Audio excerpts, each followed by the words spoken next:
Midnight static on the radio waves. A voice breaks through from the edge of the grave. Whispers calling from the great unknown. We crack the seal and read what's never been shown. Signs in the sky, shadows and dreams. Tales of the watchers and unearthly beings. Lines from the prophets, warnings retold. Tonight we are opening the scroll.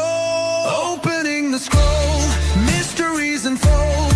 Ancient voices calling from the stories of old. Angels, demons, UFO beams. Unravel the visions, awaken the dreams. Opening the scroll, secrets take hold. Tonight the unseen world speaks through the cold.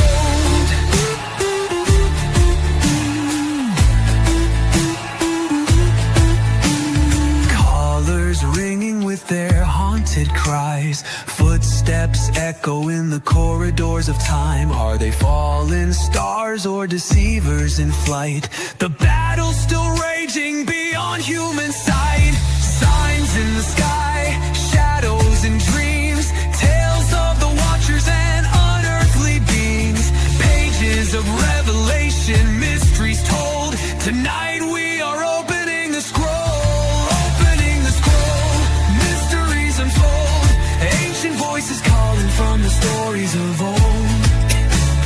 Angels, demons, UFO beams. Unravel the visions, awaken the dreams. Opening the scroll, secrets take hold. Tonight the unseen world speaks through the cold.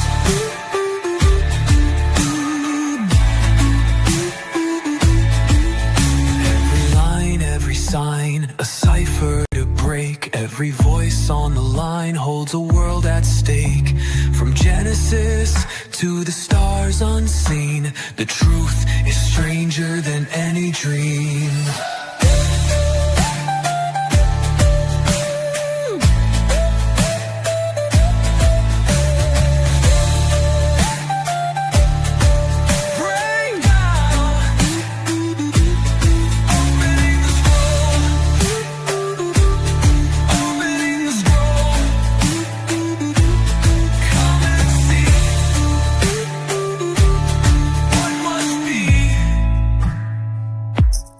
Opening the scroll, mysteries unfold. Truth and terror in the tales retold. Angels fall and demons scheme. We're chasing the echoes of a primal dream. Opening the scroll.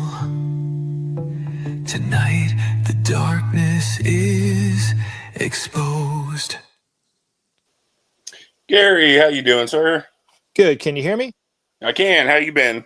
I'm doing well. How are you? Oh, not too bad. Been pretty good. Been a few months. I figured we'd catch up, see what's new. That's great, man. I'm glad to be on your show. Thank you for the invite.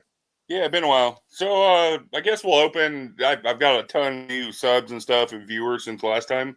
Okay. So maybe if you want to do like introduce yourself again and what you are or who you are and what you're about. Well, there's really not much to say about me personally. I'm just an ordinary person with what I think to be extraordinary information that I'm willing to share to complete strangers and look like a total idiot in the process. Nice. You want to give them a little bit of breakdown about the trail, a little bit of a sure, I can do that too. Awesome. So, you know, it's always hard to start these things, and once I get going, it's like I can kind of get on a roll. Yeah, exactly. Go for it. First and foremost, I love your intro, by the way. Your intro was great. Yeah, it's a new show. It's going to be, I don't remember if you remember the Art Bell show in the 90s on the radio. Yeah. It's kind of modeled after that. Things like paranormal, stuff like that. Yeah, great. So what I do is, I started this YouTube channel. And then, of course, James, you started connecting with me a few years ago.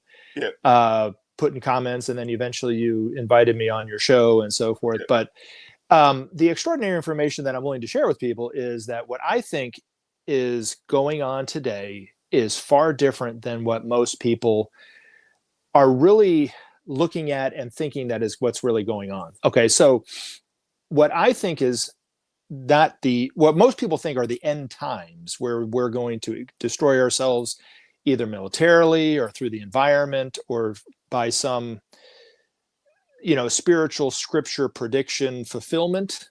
I don't think is the case. I think that we are really about to embark on what it really means to be one humanity, is really what it amounts to. And we've kind of gotten to this point where things are really bad. They look really, really bad, right? I mean, on the surface, you really can't look around without being horrified by what you see, right? True. Whether it's in your life or on the news, especially, and so forth. And so all evidence to the contrary, there is a tremendous amount of hope. And so really what it amounts to is, what does it mean for if humanity were to create peace on this planet? What would happen? That would be one thing that we could talk about too, is about peace. How do we bring about peace? Okay, now where Maitreya fits into all this is he, of course, looks very different than what most religious folks think the awaited teacher should look like.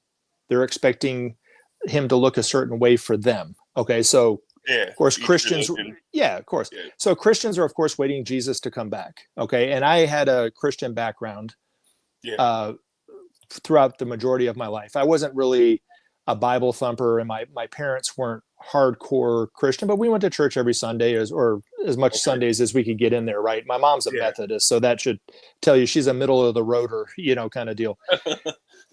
And my dad's kind of found religion later in life, after I had moved out and so forth. But anywho, but I was very aware of the belief from myself and my friends in my family and so forth, and other Christians, that Jesus was going to come back. I did not know up until the point that I started reading some of the information from the Ageless Wisdom teachings, that not only the Christians were awaiting a teacher to come back, but the Muslims were awaiting a teacher. They call them the Imam Mahdi.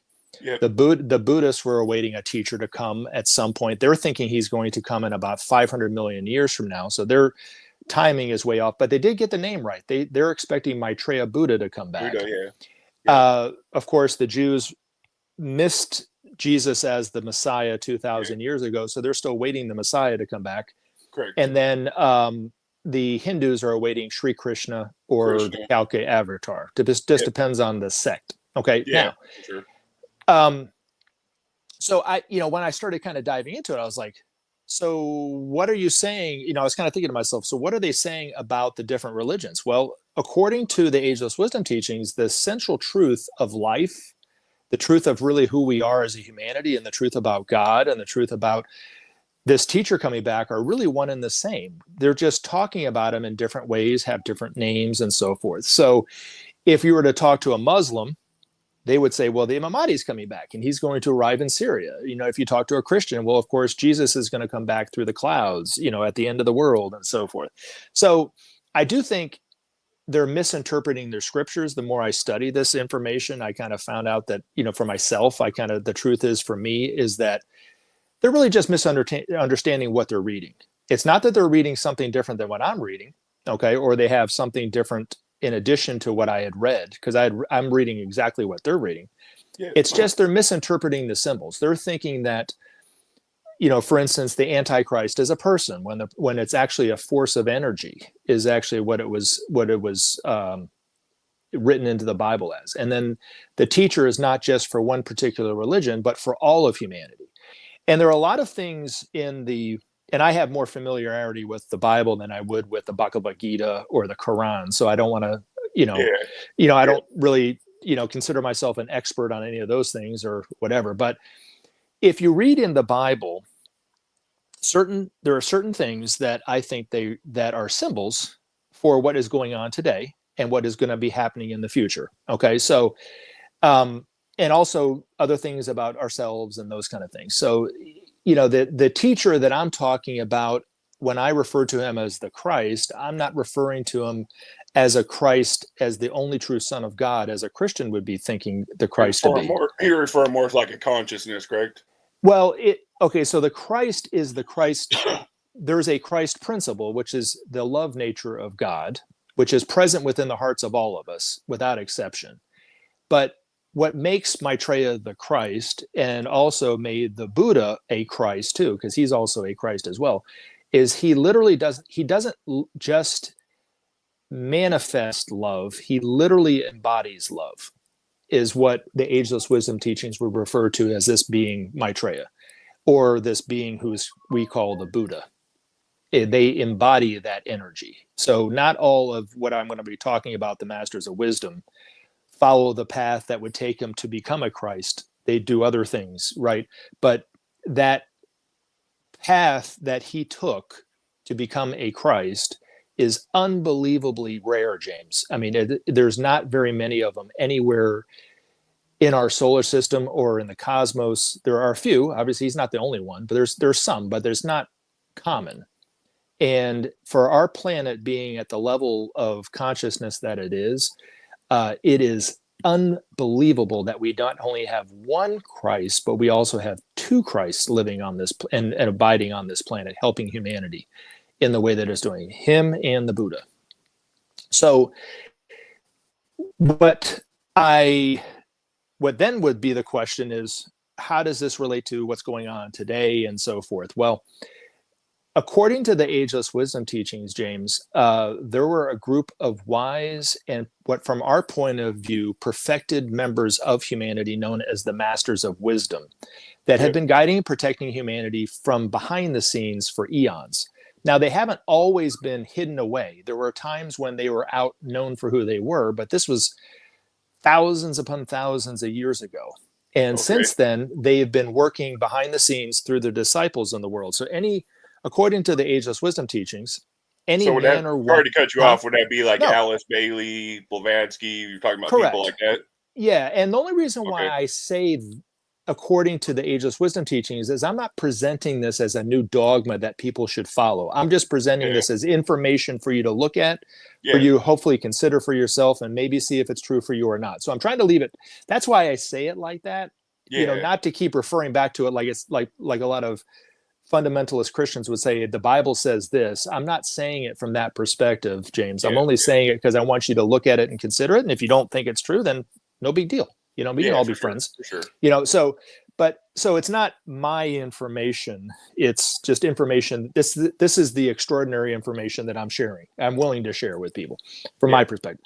So these masters work behind the scenes for eons, working through the men and women in the world at some point in time. And so any man or woman throughout history who has made some kind of advance with humanity, right? Helped humanity, whether it was a teaching or an invention or an artistic discovery or a scientific discovery or a political movement or an economic movement even, has worked with these masters, whether there was conscious or unconscious. Most of the time, these people are totally unaware of the fact of these masters' existence.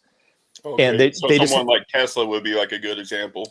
Tesla is a very good example. So is Edison, actually, even though they were competitors, and they were working on something, and it's interesting, that time frame would be a good example. I'm sure you've heard this before, that Alexander Graham Bell put in for the patent for his phone around the same time that somebody else put in the patent for that exact same phone. Yeah. You know what I mean? And so what it is these masters put a thought form into what's called the mind belt. And anybody that's receptive to that, whether they're working on that, whatever that invention, let's say in the case of an invention or a scientific or medical discovery, and they have this interest in it. And so that's what kind of inspires them to do what they do. So the reason why we don't really realize the connection that we all have with one another as one humanity, but that's the reason why a scientist in, let's say, the United States could be working on something and come up with the same discovery as somebody in Russia around the same time.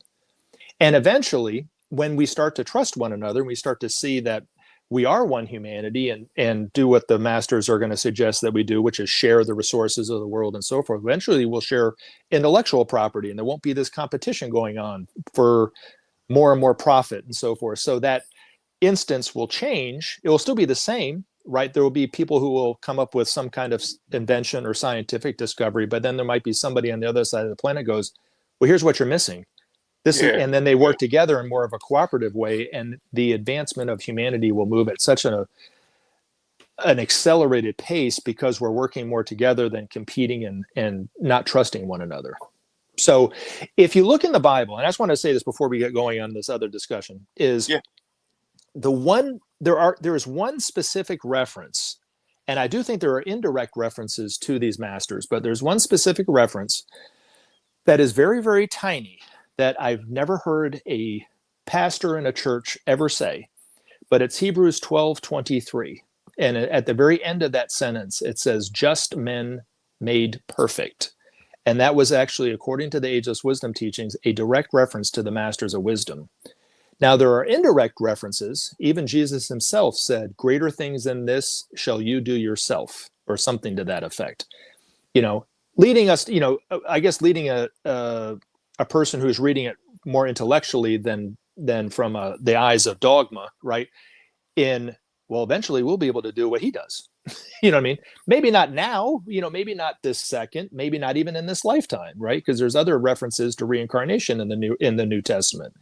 And there's references to karma in the New Testament. So if you look at all the central truths within the Bible, the Quran, the Bhagavad Gita, the Buddhist texts, and so forth, and even the Ageless Wisdom teachings, you'll see a very similar type of teaching. If you strip away all the extraneous dogma and just go to the heart of what they're talking about, there is a central truth throughout all of them. Same thing as there's a central truth about who and what this teacher is and what he means for humanity and those kind of things. So the one question that I ask on my channel, and I'm sure maybe you've heard this before, James, maybe you haven't, and it's in reference to not only this teacher, not only the different religions, and even people who don't practice a religion, but the many miracle signs that have been going on for decades. Signs like healing waters, crosses of light, weeping icons, UFO sightings, people being saved from an accident by what they think is an angel or so forth. The Hindu milk miracle, people in the Middle East that cut open a fruit and the seeds spell out Allah or something to that effect. And I've seen some of these miracles firsthand for myself. And I've talked to people who have been experiencing them along with me, and we've both been left with this sense of hope, this sense of expectancy that something wonderful is going to happen at some point. You know what I mean? It's like it's on the tip of everybody's tongue, right? So the question that I started to ask myself, well, if the hope is for not only Christians who see crosses of light or see the weeping icons or something like that, because now actually Christians or Protestants don't view Catholics as Christians and so forth, which is crazy. But anyway, there's a lot of infighting with it. Exactly. Especially on YouTube, it's crazy. Yeah, exactly. And even people that I know in my own life that refer to themselves, and I'll say, "Are you Catholic?" And they say, "No, I'm Christian." But anyway, so let's just view them as a different religion. Why not, right? So you have Catholics, you have Protestants, you have that are having their own religion, their own miracle, right? And then if you go on the other side of the planet, some maybe almost 30 years ago, there was the Hindu milk miracle in India. And that's where the statue had milk coming out of it? No, it would actually suck the milk up. It was the reverse. Oh, that's right. Okay. And so it was a tradition to offer the god Ganesh, which is a elephant, milk on this holiday, and it did it. And this one day it disappeared. And people were like, well, that doesn't normally happen. But it didn't happen in one temple. It happened in almost every one of the temples in India. And some in Europe and India, and some here even in the United States. So and then people were, you would interview they were interviewing these people on the street, and they were like, oh my gosh, this is incredible. This is wonderful. This is, they had this connection to the divine that they might have been forgetting about. They were almost like little kids running around And I started to ask myself, James, I said, if the hope for mankind, let me go back. If these miracles are giving people hope, then it's true to say that the hope for mankind is for all of mankind, not just for one particular group. And that's where I think most, segregists, for lack of a better word, and whatever belief that they are, and it could even be in political segregation and divisions, right? Yeah. But the hope for mankind is for all of mankind. There isn't one single person that will be left out of the hope for the future, which is the coming together of humanity as one. is really the hope for mankind. The coming together of one and ending war on this planet forever, ending hunger, ending injustice, and creating a world that we can't possibly imagine based on what we're seeing today to be even possible. But it's not only possible, it is our destiny. It will happen without exception. It will definitely happen. We will have peace on this planet in the very near future. It just takes one thing, James, just one thing. And that is for the nations of the world to start to share their resources with one another. That's it. Once we do that, it's basically like Matreya's main message is sharing their resources, right? It is the truth in the existence. Well, it's actually more than that, James. It is the truth in the existence of what it means to be divine, is to share. Jesus talked about it in the same way. Feed my sheep, those kind of things. He talked about, he said some things that would even make Karl Marx blush. Give of all your, wealth to the poor and follow me. You don't have to do that with the principle of sharing. And initially, it's not even individuals giving of their excesses to others, right? It's countries giving excesses to the other countries and so forth. So it's going to start from people demanding it of their leaders, but it's not going to, what won't bring about peace is if the countries still hoard their resources and distrust one another, and everybody on the planet give some of their money to other people. I heard something when Queen Elizabeth, sorry to cut you off. I heard something when Queen Elizabeth died, not sure if it's true, but they say she was rich enough to end world hunger on her own. Probably pretty close. Which I don't doubt. That's just so mind-blowing. And you think about it, and I talk about this on my channel, about the Marshall Plan.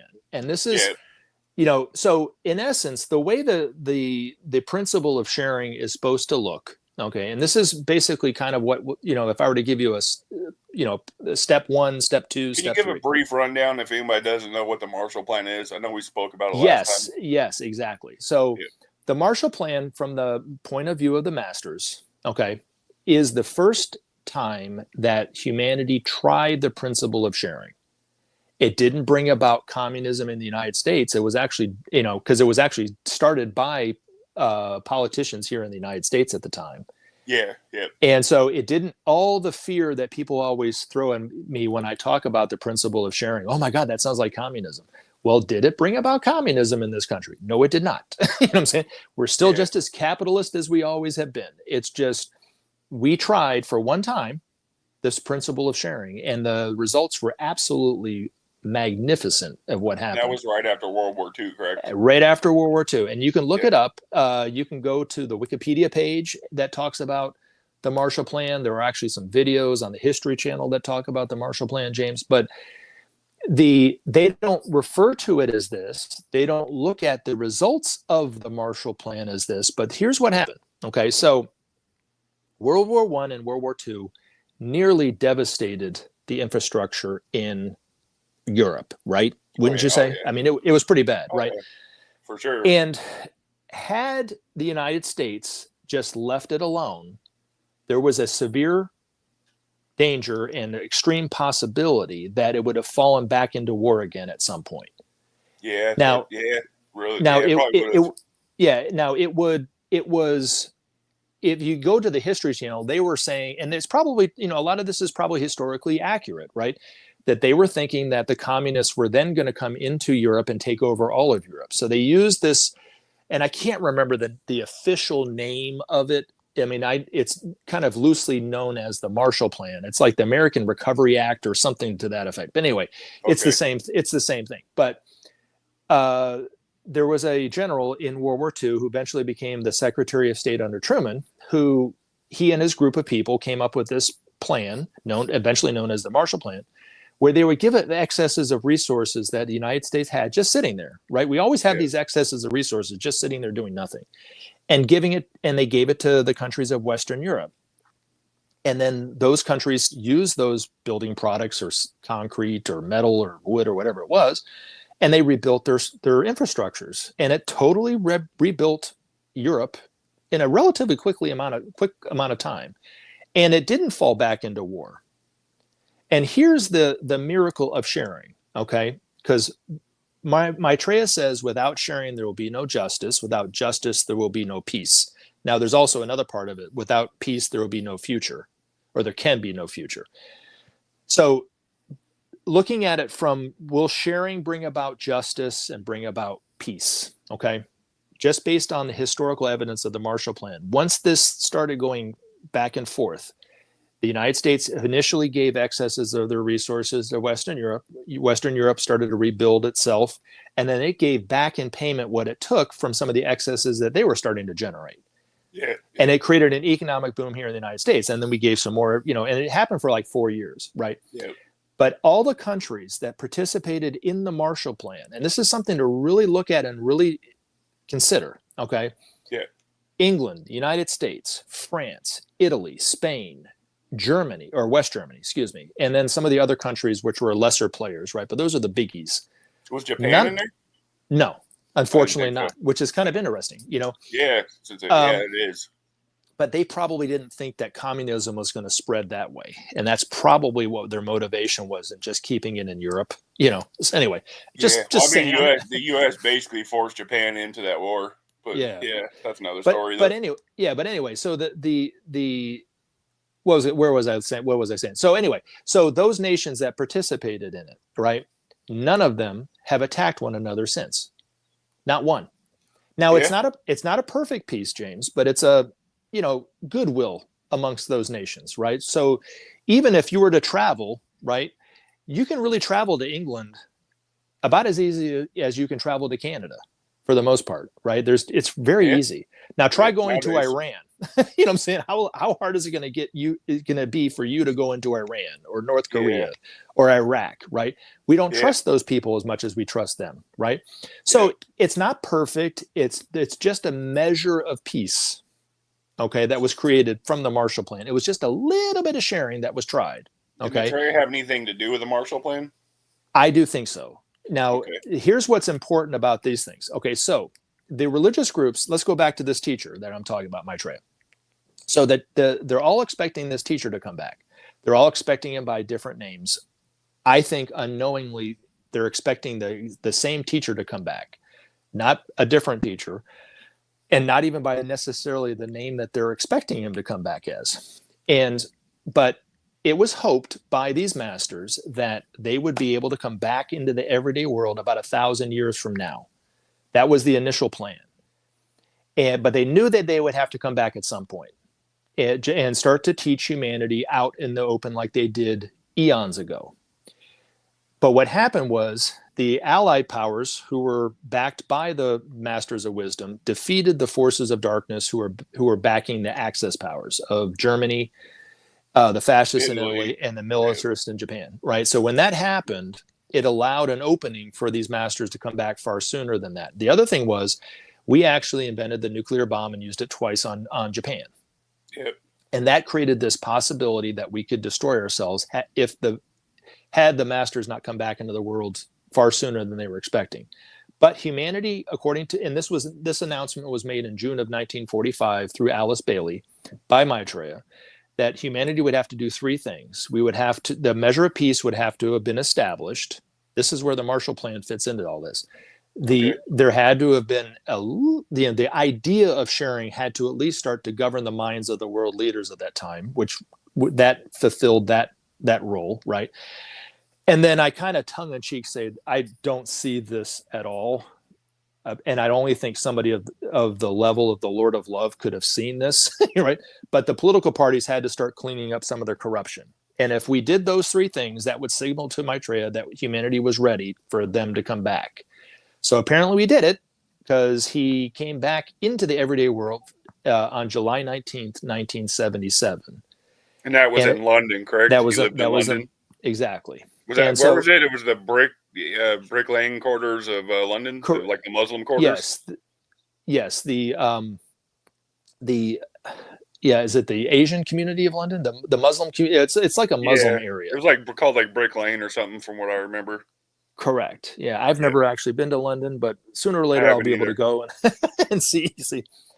I was going to ask you, where do you live in California? Do you live in the Southern or Northern California? I'm in NorCal. Near San Francisco? Yeah, I'm in Sacramento. I tell everybody I don't care. Okay, so that's almost a suburb of San Francisco, right? I mean, they consider us like cousin cities. We're a little over an hour away.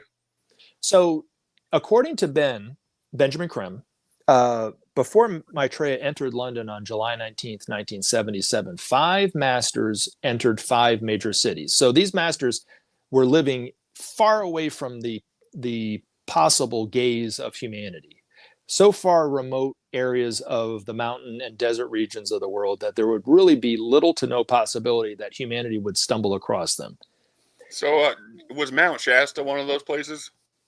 No, Okay. I don't think so. But they were in the Rockies, and which could very well be. I mean, I don't know the geography of where Mount Shasta is in reference to the Rockies, but yeah, I guess maybe. Mount Shasta is NorCal, up like above Humboldt, kind of close towards Oregon. So let me retract my initial answer to your question. I don't know. Okay, so I don't know that for certain or not or whatever. But I do know that they were living in there's about 40 some odd masters in the world that are going to be working with humanity and have been working with humanity indirectly, but will eventually start working with humanity more directly. And then there are other masters that are doing other things that don't necessarily have anything really to do with humanity. They're doing other things. Okay. Now, so these masters were living in the mountain and desert regions. A lot of them were in the Himalayas, of course. Yep. The Rockies, the Carpathian Mountains, the Andes, the Urals, those kind of things, the Gobi deserts of the world. But anyway, so a few years before Maitreya entered London, 5 masters left their retreats and went into 5 major cities. The first one went into New York. The second one went into London apart from Maitreya. The third one went into Geneva. The fourth one went into Darjeeling, which is in northern India. It's a very tiny town in northern India. And then the last one went into Tokyo. And then 2 other masters went into 2 other cities. One went into Rome and one went into Moscow. And according to Ben's master, the one that's in Rome is the most famous of all the masters. He's the Master Jesus, who was the same. He's a master now, but he was the disciple Jesus 2,000 years ago in Palestine, who was the world teacher for the then New Age of Pisces. And then several other masters started to enter other cities. One went into San Francisco. One went into LA, so not too far from where you live, James. Actually, there's a master somewhere in that area.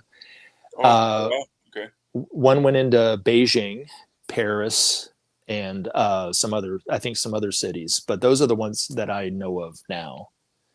So anyway, and eventually those masters will be known for who they are, but they're living amongst the population in some way. We'll never know who they are we won't know who they are until Maitreya is known for who he is. They're not going to announce themselves as masters until then. Okay.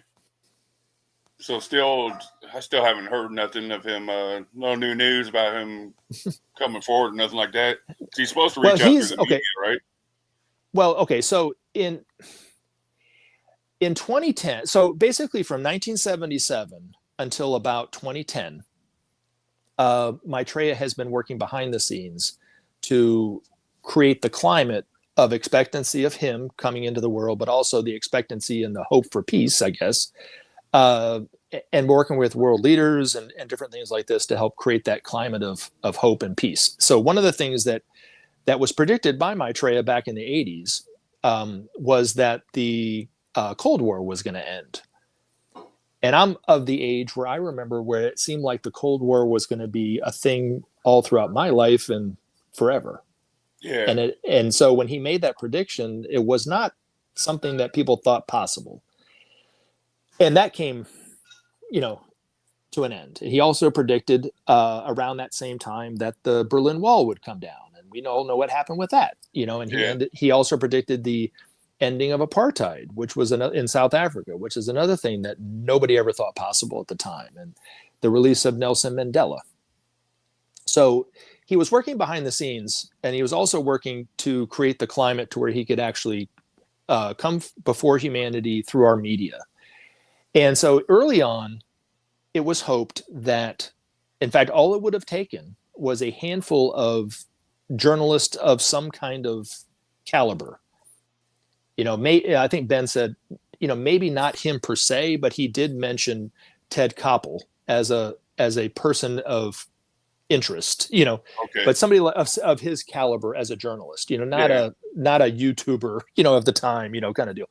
Yeah. But that if they would have gone, and they almost did it, but if they would have gone into Brick Lane, into the the Muslim community of London, and looked around and asked, have you heard of anybody that might fit the bill of the Imam Mahdi, or might look like this or whatever, Maitreya would have find them out. And the whole process would have started back in the early 80s. And they did not do that. So all the people in Brick Lane must know him there then? I wouldn't say all of them, but there are some. There are some. There. Yeah. Not personally, maybe, but.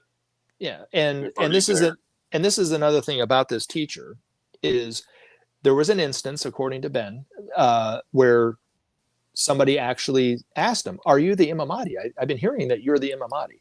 And he goes, well, if I'm the Imam Mahdi for the Muslims, what about the Christ for the Christians? If I'm the Christ for the Christians, what about the Messiah for the Jews? He goes, these are just names. These are names that you came up with. They mean nothing, and they only create confusion.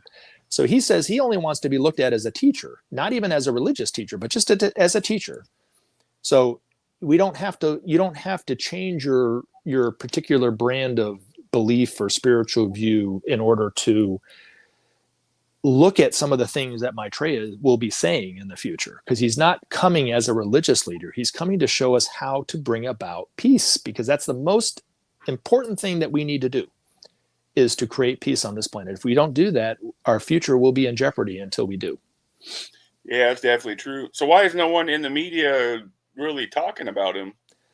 How corrupt is the media, James? Yes. I mean, true.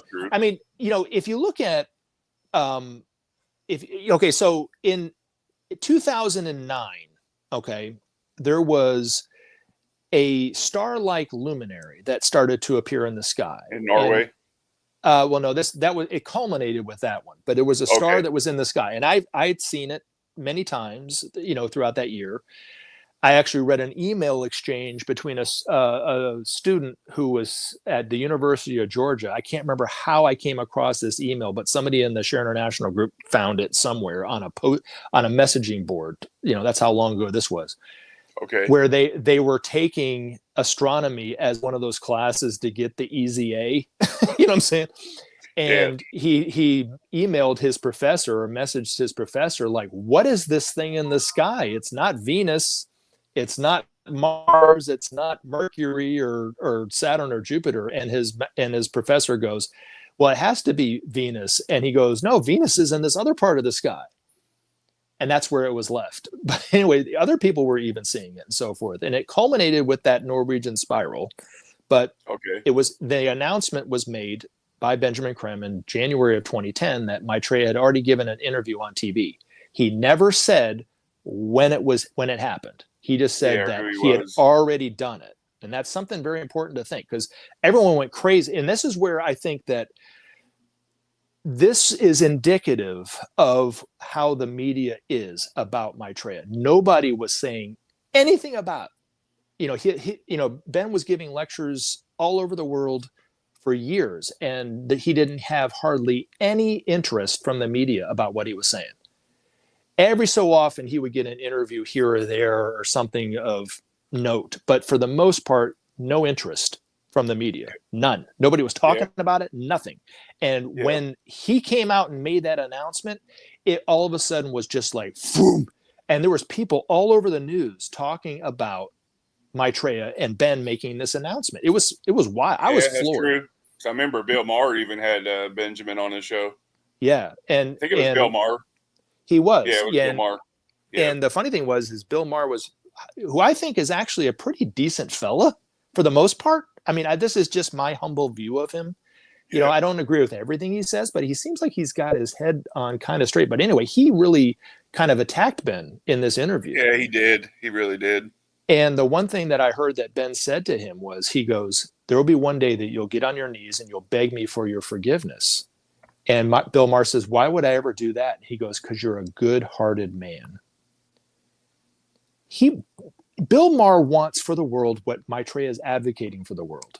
he's just an atheist. You know what I'm saying? Yeah. So when Ben says what he said, right, it's like it kind of in his face that maybe spiritually it's not what he's thinking to be true, but he wants for the world exactly what Maitreya is talking. He wants justice in the world, right? And that's why so many of these people are going to be blown away by how approachable Maitreya is in terms of what he'll be saying. The need for peace. Who doesn't want peace? You know what I'm saying? As a Christian, do you want more war? Do you want to see people die? Not. See, you don't have to change your beliefs. And Maitreya will tell you, if you're a Christian, stay a Christian. Don't change your beliefs. If you're, hopefully accept other people's beliefs as maybe they're seeing the truth from a different angle, right? But if we all want peace, how do we get there, James? That's the question. And historically, it's already there for us. It's right, if we look in the history books, it's right there. It's the Marshall Plan. It's the principle of sharing. So in the future, it's hoped that we will start a department within the United Nations that will head up the principle of sharing. And okay. But I remember I'd asked you before, does he have anything to do with the United Nations? Because I've heard that for 20 years now. Yeah, and that he had an office at the United Nations. I think you said no last time. No, Maitreya is not. He's approached humanity through the media, but he's not setting up. I don't know. I mean, to me, it just doesn't seem like true. You know what I mean? Yeah. The reason why I think people say that is because there's this talk about the United Nations, and here in the United States, especially, the United States doesn't like other countries telling us what to do. We have no problem telling them what to do.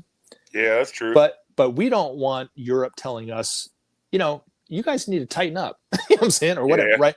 And so the United Nations has always been viewed in a very dark light by people here in the United States that don't agree with a foreign body telling the United States that what we're doing is wrong. Yeah. Because we're not perfect. We're not a perfect nation, and we're not the best nation out there. We're all one family. And the United States and the people of the United States seem to think, by and large, that we're separate from the other parts of the world, and we're not. That's true. That's true. And they have this vetoing power, in the Security Council that pretty much nullifies all the work that the United Nations does. But according to the masters, the United Nations is the hope for all of humanity, because it will be where nations can come together and work out their conflicts through conversation and dialogue, and not through war. And so, unless we allow everyone a right to vote, right? Because even in the United States, right? People in California's vote, right? It's not a true democracy, because people in California have more of a voice than people in Connecticut, you know what I mean? By the representations in Congress, right? Yeah. But then again, if you look at senators, they have 2 senators per state, and it doesn't matter how many people are in the state. So Wyoming has more of a voice than the people of California. So it's kind of the same thing in United Nations, where why does, and I've had conversations with my father about the same thing, and he said back in the day, he would say, well, we have more to lose than them. I totally disagree with the fact that the United States has more to lose than a tiny, poor country of Africa. They're the people of that country. You know what I'm saying? They have a right to have a voice. They have a right to, So every country, according to the masters, has a destiny. Every country has at least one excess to give to the principle of sharing. And each country has needs. Some countries have a lot of needs. Other countries might have less needs. Other countries might have a tremendous amount of resources in excess, and other ones might have 1 or 2 resources in excesses that they can give. But eventually, each nation will give at least one resource to another nation or to a group of nations, and then they can take what they need. And it will bring about trust amongst nations, which is sadly, but is very deficient today, but is absolutely necessary to solve the problems of the world. These nations have to learn to trust one another, and they compete. And that's the problem, James. So it's a geopolitical thing. It's not a religious thing. People always try to frame Maitreya in there because people such as myself and Benjamin Creme refer to him as the Christ. You know what I mean? Take that name totally out of it. It's just creating confusion. You know, obviously that's going to scare Christians, and they're going to, of course, think he's the Antichrist automatically when they hear that. Yeah, exactly. So, that's where I think, in the future, the hope for mankind is when we realize that we have to share the resources. Like our future actually depends on us doing this, then we'll try it. And as Ben's master said, a lot of the problems and the suffering in the world will be removed at a stroke. Just gone. But if we just try the principle of sharing, hunger will be gone forever. Once we try this, it'll be gone. Injustice, lack of trust will be gone. There'll be other things too that will start to fall by the wayside by just nations sharing resources with one another. War will eventually be a thing of the past.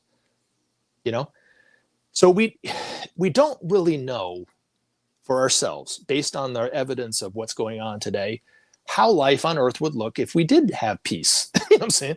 What would it look like? You know what I mean? What would we be doing with ourselves? I mean, there's this thing, and we can talk about this too if you want, about AI, right? I mean, people are definitely afraid of what can happen with AI, how disruptive it's going to be. And that's a natural, I think, at the very least, concern, right? Oh yeah, for sure. But the nations of the world are going to have to learn that they can't just put 85 to 90% of the people out of work and expect them to just be fine with that. So they are so unwilling to help. The only way that would work is if they had some type of like universal income or something. Exactly. Or at least as a right, food, clothing, shelter, healthcare, and education as a universal right, which was written by one of our former presidents, mind you, in the UN Charter, Article 23. Okay. Who was that? Roosevelt? Roosevelt. That's what I thought. Okay. Yeah. And so he wrote most of the UN Charter. Yeah. And, so we've come close. You know what I'm saying? We just haven't followed through on it. The execution, as my boss would say, you have that, you see the problem, you just got to execute it. You know what I mean? And that's what we're not doing. We're not executing because we lack the will, because it's so corrupt. The political systems are corrupt. Our media is corrupt, yeah, it's definitely truth to that. Now where all this will change is we are waiting on our leaders to do something. They are not going to do anything. So when people say, well, this is never going to change because, there's never going to be peace. There's never going to be the principle of sharing because all the corporations and all the political leaders and all the economists or whatever, they're so corrupt. And there's so much truth to what they're saying that I understand their cynicism. I really do understand it. But here's the difference is it's the people that are going to stand up for change. And when the voice of the people rises to a level that the leaders of the world have to listen, they will have to listen to what the people are saying. And at times we've come very, very close to this, the people getting their voice heard by our leaders. And there has been change to some degree, right? Yeah. It just has to be consistent. And so like right now you have so many people they basically want the same thing, James. They want justice and they want peace and they want a future for themselves and their family. They want a life for themselves, right? That's basically it in a nutshell. But they look at it as, and I'm just going to throw out some acronyms, right? The LGBTQ, the trans rights, you got all these different things which they're talking about justice for themselves, right? Yeah. You have people marching for the environment, right? And this, that, and the other. So they're marching side by side with people who are wanting rights for trans people, right? And, those kind of things. What Maitreya is going to do is say, look, you all want the same thing. You want justice. You want peace, right? Let's just focus on that. Once we focus on that, well, guess what's going to happen? Once we get peace, then we can work on the environment. It's not going to happen until then. You know what I mean? So, or justice for racial groups or minorities or these kind of things aren't really going to happen until we have less competition out there. So it's going to have to come from the principle of sharing. That's the first and most crucial thing that humanity does for its own sake, is to try the principle of sharing. And Maitreya will be the voice for the people. He'll start to galvanize it into one voice and keep it very, very clear and simple and not have all these disparate, viewpoints kind of thrown at they're out there, because he's going to be able to synthesize the voice into one thing, and that is the needs for all need to be met. You know what I'm saying? And not just one little group, or not just one country, or not just one political group, but everybody's needs need to be met. How is he going to do that? Well, according to Ben's master, he'll be saying the same words that I'm saying and you're saying and other people are saying. He's not going to use different language, right? He's going to be speaking the same language that we're all speaking, the same words that we've all heard throughout our entire life.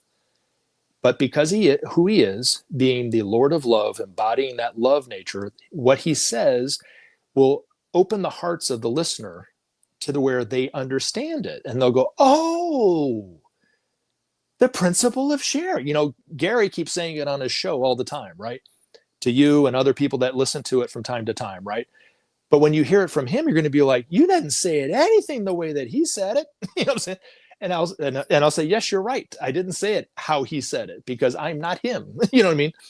It's the love that's going to be coming out of his heart that will open up your heart, because the truth, Maitreya says, that truth, that longing for peace, that longing to see the end of hunger, that longing to see justice is all within your heart too. There is no difference between what you want, James, and what Maitreya wants. Ultimately, you all want the same thing, And when we experience his love as he's saying it, we will understand exactly what it means to bring about peace, and we'll act in that because of that. And that's where the difference is. So we've had those leaders that have come out and spoke out for justice or peace or for the environment, but to have someone like Maitreya, his quality of love, and speaking so simply the way that he does, we'll understand it, what he says, and we'll go, yes, that's what I wanted all along. Yeah, I got a quick question from a viewer on my Discord. Yeah.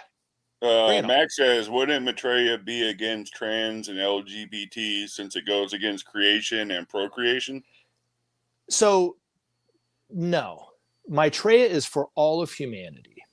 Okay, now, I've thought about that question. I've been waiting for somebody to ask me that question on my channel, right? Okay.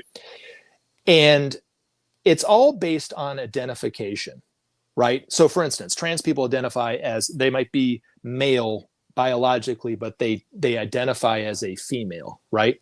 Yeah. We all have wrong identifications. So that is just a very, very obvious wrong identification of who and what they are, right? So Maitreya says we are all the self. We all share this divinity without exception. Everybody. Doesn't matter whether you're trans, gay, bi, straight, Republican, Democrat, American, French, it doesn't matter. White, black, think of all the differences in humanity, right? We all share that same divinity. But we all identify with something that's not that divinity. We identify with the man or woman in incarnation. So when you say to yourself, I'm a Republican, or I'm a Democrat, or I'm a Christian, or I'm a Muslim, or I'm a this, or I'm a that, you're actually identifying with the wrong thing, because you're the self. And Maitreya will show us the truth about who and what we are as the self. Jesus said the kingdom of heaven is at hand. It's right there. You don't have to go anywhere. It's right here, right? That's the same thing. He was talking about the self.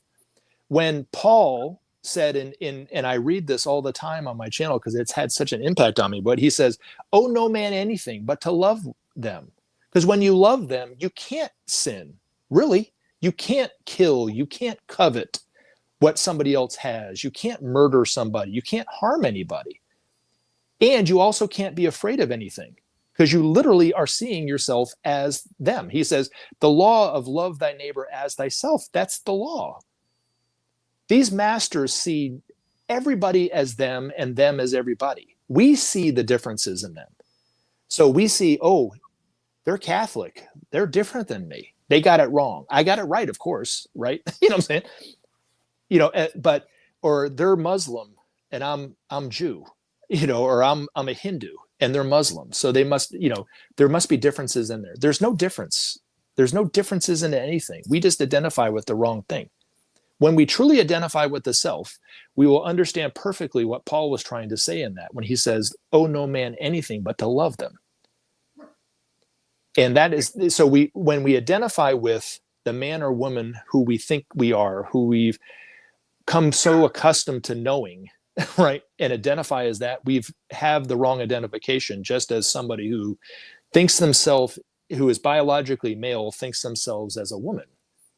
There's no difference between the two identifications. We're all misidentifying ourselves. But when we see ourselves as a self, we do exactly what Paul said in that verse. We love them as ourself. Yeah. See, I think that, like Mac put another thing here, I think that's where Christians have a hard time. He said Jesus said we were created male and female. He was pretty clear on how and why we were created. And I don't necessarily agree with what they're putting out there, right? Yeah. So the masters would say, yes, of course, being homosexual would, if we all became homosexual, that would basically mean the end of life on planet Earth, right? Yeah. And according to the masters, there are actually a very, very tiny, it's much smaller than most people realize, of people who are truly homosexual based on it. It goes back to eons upon eons ago, an early animal man, this whole notion of homosexuality. And if you really want to study it, I would say go and study a lot of the writings of one of the masters, DK through Alice Bailey. But it has to do with the origins of mankind before Atlantis, and it's still kind of been with us through that time. And there's a lot of prejudice, of course, in throughout history against those people. But there are people, and it's a much smaller number as probably would identify with being homosexual today, but they are truly homosexual based on their whatever. You know what I mean?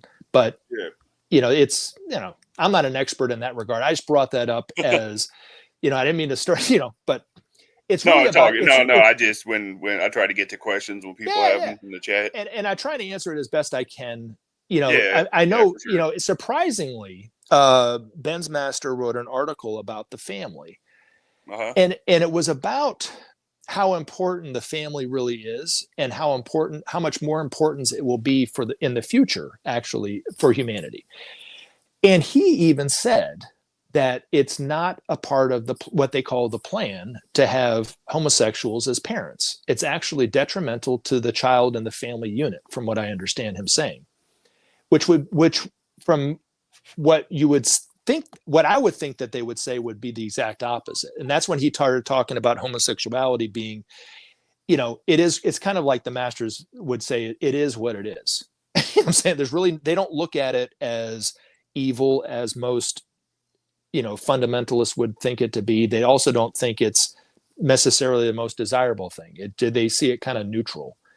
But in terms of same-sex marriages, they see the long-term outcome of it not being beneficial for the child. And he said that it's sometimes procreate that way. Correct. But if they were to adopt or something like that, he said it's better. But eventually it's going to get to the point where. Yeah. But he was saying that it's better. There are times, and it's not just, he said it's not even just for homosexuals, but even for some of us, other people, right? It's better just to not have kids. If you're not ready, don't have them.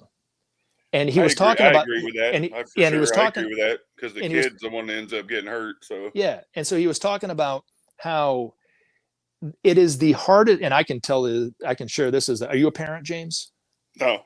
Okay, so I've raised my nephew, but I'm not a parent, no. But as a parent, it is the hardest job that I've ever done, right? Yeah. So it's not easy.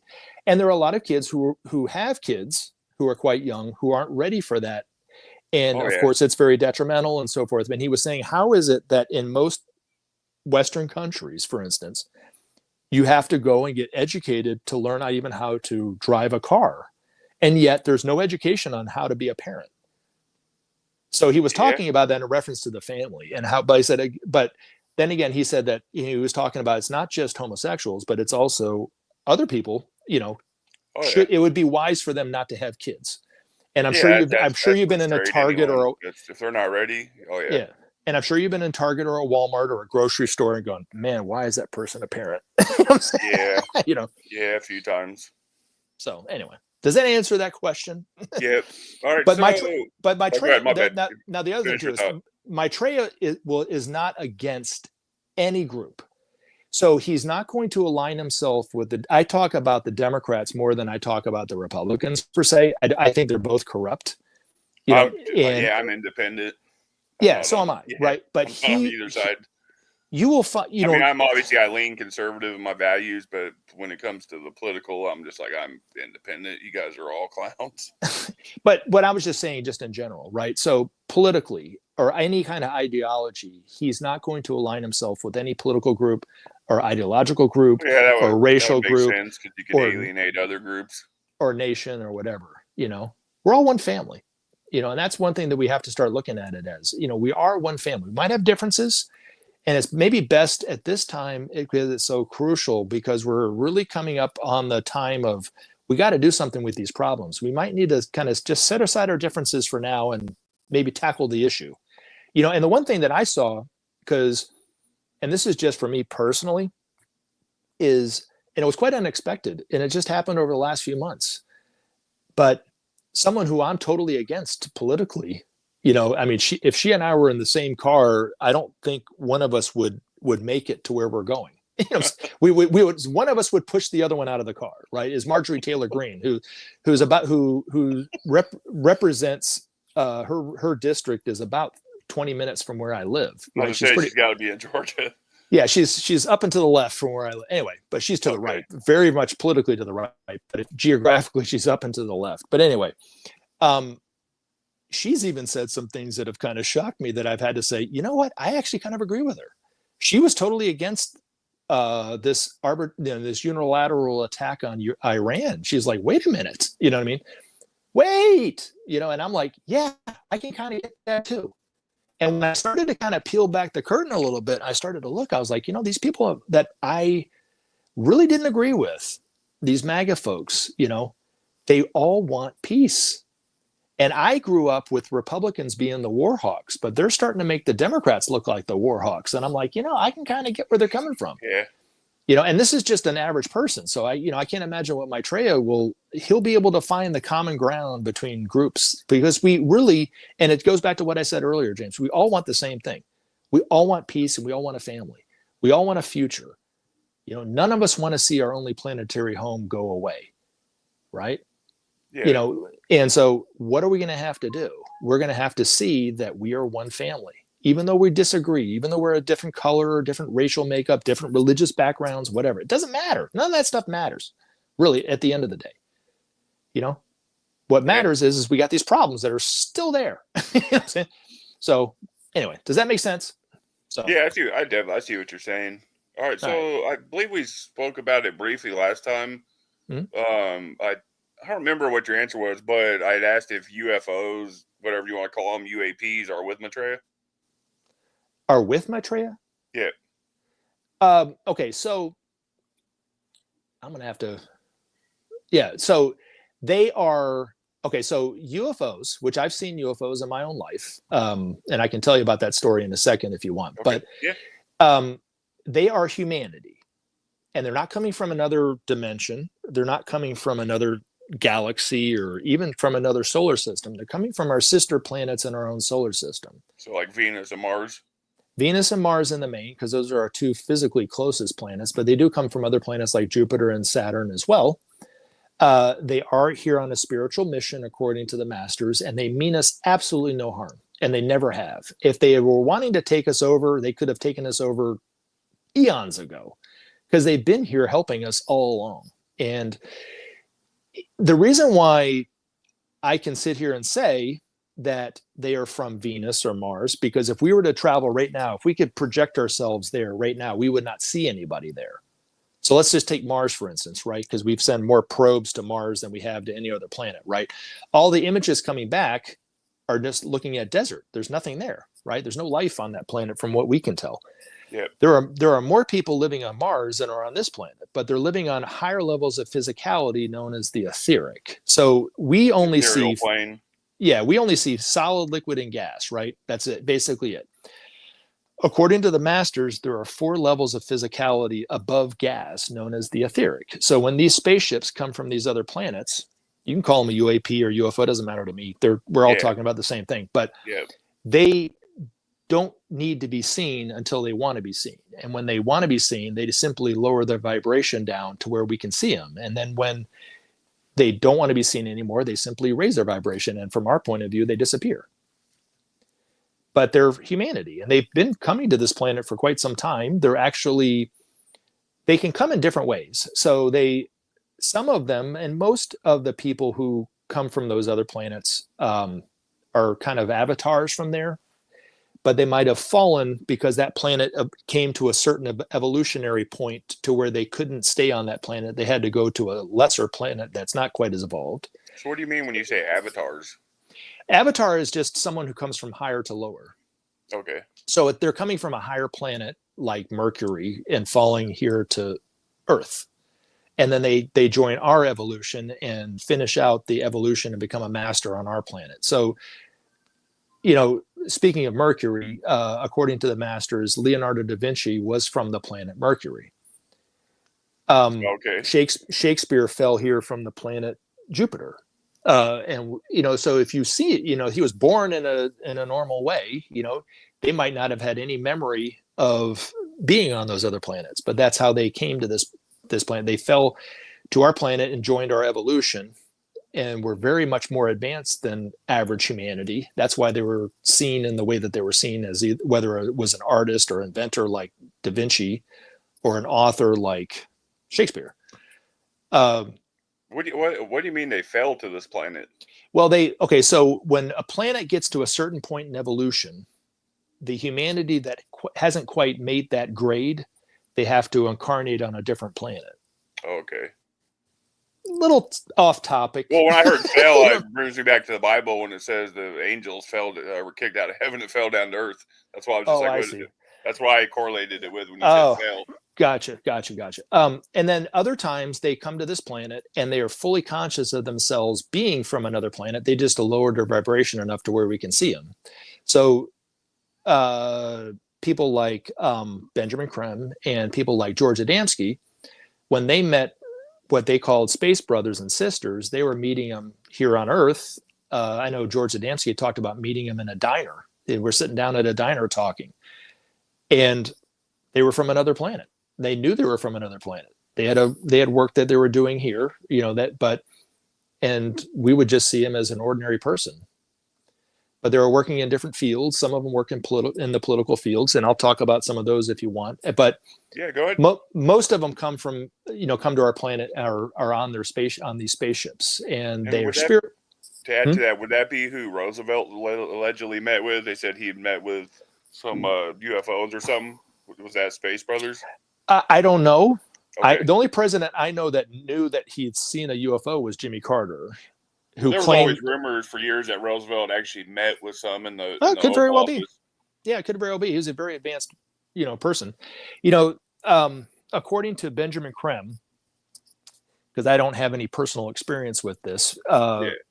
Right after the Cuban Missile Crisis, one of the members, he was a lower member of JFK's, not cabinet, because he wasn't a cabinet official, but he was like a bureaucrat or an advisor or something in his administration, and had advised him on other things before, but was actually not from our planet. He was a conscious member of the planet Venus, knew where he was from, and Venus is a very, very advanced planet relative to Earth, and was working in the Kennedy administration, and talked to him right after the Cuban Missile Crisis. And Kennedy's most memorable speech, where he says, "We all breathe the same air. We all want our children's future." I can't remember the quote per se. You know what I'm talking about? Yeah, I know what you're talking about. That was actually suggested that he say that by this person who was from Venus. And there were other people, there was other things that he said to him, but Kennedy, according to Benjamin Creme, cut it out of the speech. But that was the most memorable thing. I mean, it was beautiful. It was talking about the unity of humanity, the oneness of humanity, this connection that we all have for our future, for humanity, right? which at that time was very much in jeopardy because of the nuclear weapons that we have and the tension and so forth. Yeah, everything going on with Cuba. Yeah. Correct. And so, but these UFOs, their work mainly now is to clean up our atmosphere because of the pollution that we're emanating into the atmosphere that's killing all of humanity off, really. Is why they're always over like nuclear sites? That's exactly why they're over nuclear sites. Okay. It's exactly why. And because the nuclear radiation is the most dangerous radiation and most toxic radiation that we are all having to experience on a daily basis. It's not climate change, which is very real and very dangerous in its own right. But according to the masters, they refer to this radiation as the invisible peril. And it's invisible. We can't see it. We can't taste it. We don't know it's there, but it's definitely there. And the reason why our scientists think that it's totally safe is because a Geiger counter only measures radiation up to what? Solid, liquid, and gas. Yeah. But remember, the Earth produces some natural levels, but it's micro levels compared to you're talking about. Yeah, and it has to do with the way that we process the nuclear power. We could actually process it totally different. Fusion versus fission, and the byproduct would be clean drinking water. But we don't process it that way. We process it another way. Why? Because we want to save and make more money. So it's always it's highly dangerous. And Maitreya one of the first things he will say on day one when we know who he is we need to shut all our nuclear reactors down immediately. And we already have the technology, according to the masters, to do this, and we can use the same nuclear silos and reactors that we have, but we just have to change the way that we do it, and then it won't be dangerous at all, and it will be clean drinking water. That will be the byproduct, not nuclear waste. Oh, wow. Okay. And then eventually that will kind of tie us over until these masters and especially Maitreya see that we are a totally peaceful people and we put war, behind us forever. Once he sees that we can do that, he will allow the Space Brothers to give us the same technology that they use to power their vehicles, to power their cities, known as the technology of light. So was like Atlantis one of those cities? I don't know if they had that power back then. Okay. I don't know. But the technology during Atlantis was far superior than it is today. And it was only superior to what we have today because the masters gave humanity that technology back then. Where do you think Atlantis was actually located? In the Atlantic Ocean. Okay. Yeah. According to one of the masters, eventually it will be discovered because it's actually rising again. So that continent. What's his name? The old what's his name? He spoke about where it was. Edgar Casey. No, he way older than that. Goodness, what's his name? I went blank. You talking about like back in Greece? Yeah. Well, he referred to some islands up in the Mediterranean as Atlantis. I don't think he was necessarily speaking of where it really was, but I don't know. Yeah, it's kind of around where Bahamas is and the Bermuda and all that stuff, but it's a huge continent. Is that why the Bermuda Triangle goes all crazy? I don't know. I'd never asked Ben that question. Okay. So, yeah, for anybody who doesn't know, Gary personally knew Benjamin Krim, who was basically, what would you call him, the spokesperson? How would you describe him? Okay, so he was personally asked by Maitreya to be the one that gets the information out that Maitreya and these masters were coming back into the everyday world far sooner than most people expected. He was one of 5. There was 4 other people that were asked to, but they didn't take up the work. Okay. So, and he spent his whole life, he basically sacrificed the remaining, because he started kind of in his 50s, and he worked diligently from sunup to sundown, from what I could tell, never stopped until the day he died. Oh, so he was in his 50s, and that was around like the 70s, right? Yeah, he's 50 years older than me. And so he was actually, his story is kind of interesting, because speaking of the Space Brothers, because he knew of the masters, but he never knew that he had the ability to be communicated with by one of these masters. So he didn't think he was advanced enough to be able to receive a message from a master. And he was walking down the street one day, and this man came up to him that he had never seen before and said, "You are receiving messages from there's a master that's trying to send you messages, but they're bouncing off you." And he goes, "There's no way." So he basically said, "Get the hell out of here," right? And the guy said, "No. I'm telling you, he told me this master told me to tell you this." And if you do such and such, and he was never allowed to say what that such and such was, these messages would come through. And he said that he must have done it right because he was getting out of the shower one night and he heard a voice in his head that was louder than his own thoughts. And it said to go to this bridge in London at this such and such a time at night. And he said it was usually pretty busy during the day, but at that time of night, there was hardly anybody, driving across or walking across the bridge. And he goes to the bridge at the time that this voice told him to go. And there was a car at the other end of the bridge. And he walked up to the car, and there were several people in the car. And the person in the back, or one of the people in the back, was the person that approached him on the street just a few days ago, prior to that. Yeah. And these were actually, I think, from what Ben said, they were space brothers from other planets, and they were working here, and they were working here on this planet in some way. And he said the whole thing kind of kicked off from there. And then his master worked with him and trained him, for years, somewhere upwards of 20 hours a day. So when people, being a part of this, knowing about the masters and talking about it, of course, I run into people who claim that they have connections with these masters. And I've been seeing them pop up over YouTube. Oh, sure. There's channels out there saying they're Maitreya, and I just laugh. Yeah. And I asked them, were you trained? And no. It just all of a sudden happened. And Ben would tell you that you have to be trained by these masters in order to be able to receive a message in that way. It doesn't just happen. And so these masters, the way that they normally work through a disciple is they inspire that disciple to do it through mental kind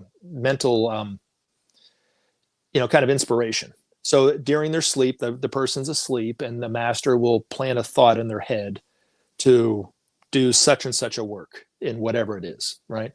Maybe a little flash of, the possibility if they did it, right?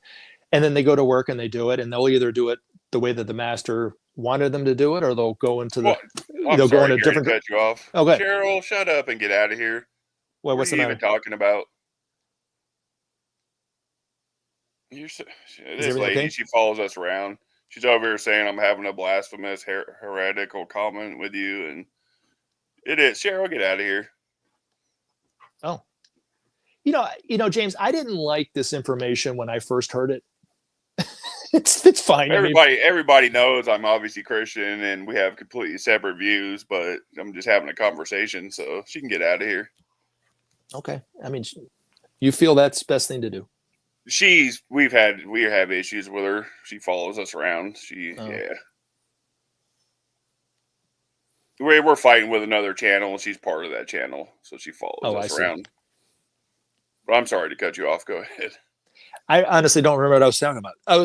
So basically the way that a master will get this idea is they inspire the person while they're asleep, and they have this thought to do something, and that's kind of how the whole thing starts from that. They have no idea that anything happened other than they had this wonderful idea for something, right? Whether it was an invention or a scientific discovery or whatever it happens to be.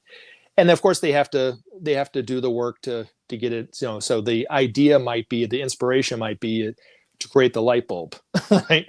So like Edison or, Tesla or whoever, right? And then they have to go to work to try to invent it. And then somebody else might have that same thought at the same time. That's what we were talking about earlier in the discussion about Alexander Graham Bell with the phone, right? Totally revolutionized the way that we communicate on this planet was the phone. I mean, it was incredible. Or Marconi with the radio or whatever, right? So the other way that they do get their point across to somebody is they do what's called overshadowing, which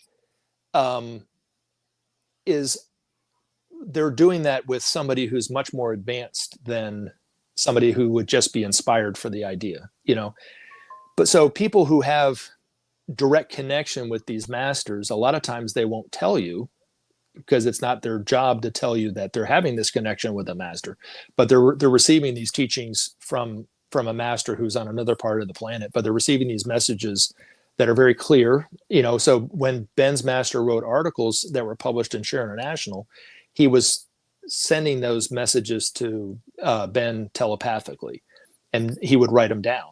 When Alice Bailey wrote the books that she had with that were given to the information was given to her by one of the masters, the master Joao Kuhl. She heard his thoughts in her head and she wrote them down. It's been said that Mozart was overshadowed by his master, and that's how he came up with some of the music that he wrote. So in the same way.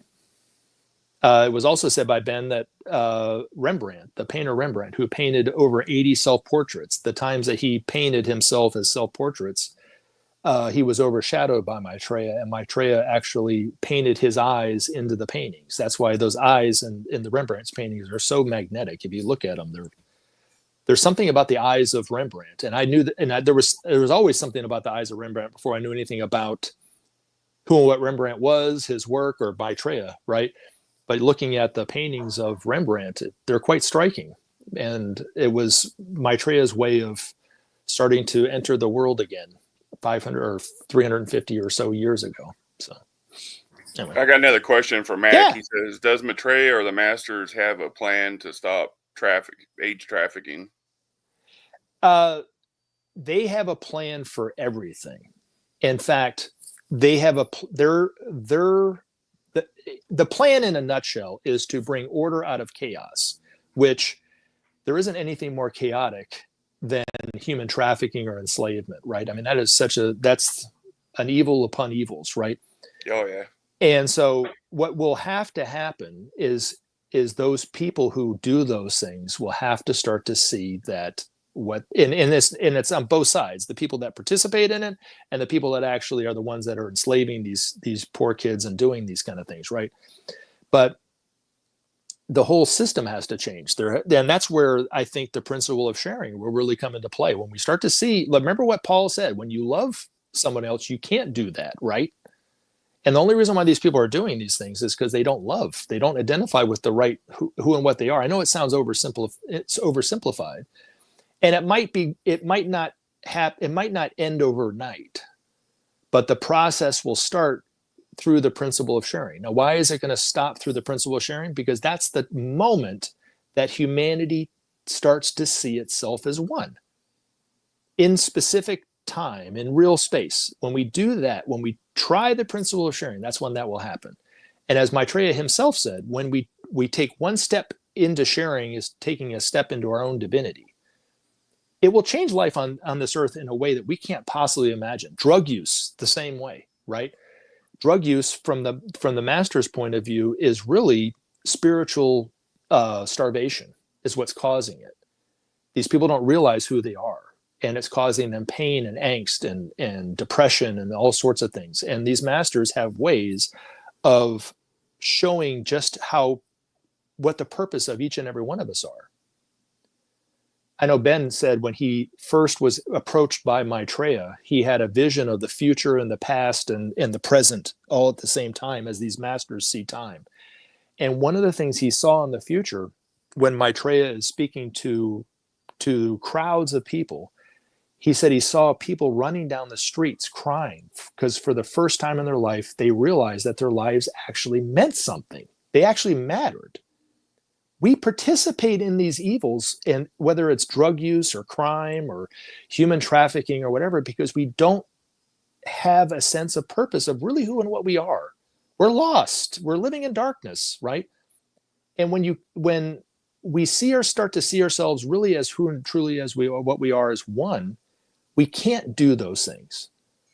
And we won't start to see ourselves as one until we try the principle of sharing. And when that happens, we'll start to, almost overnight, when we try the principle of sharing, another evil, which nobody ever talks about, starvation, right? Nobody really talks about starvation in third world countries, by and large, it's bad. Will be eradicated almost overnight. We have the trucks, we have the food, we have the planes and the boats to move the food from point A to point B. When we do that and we end hunger,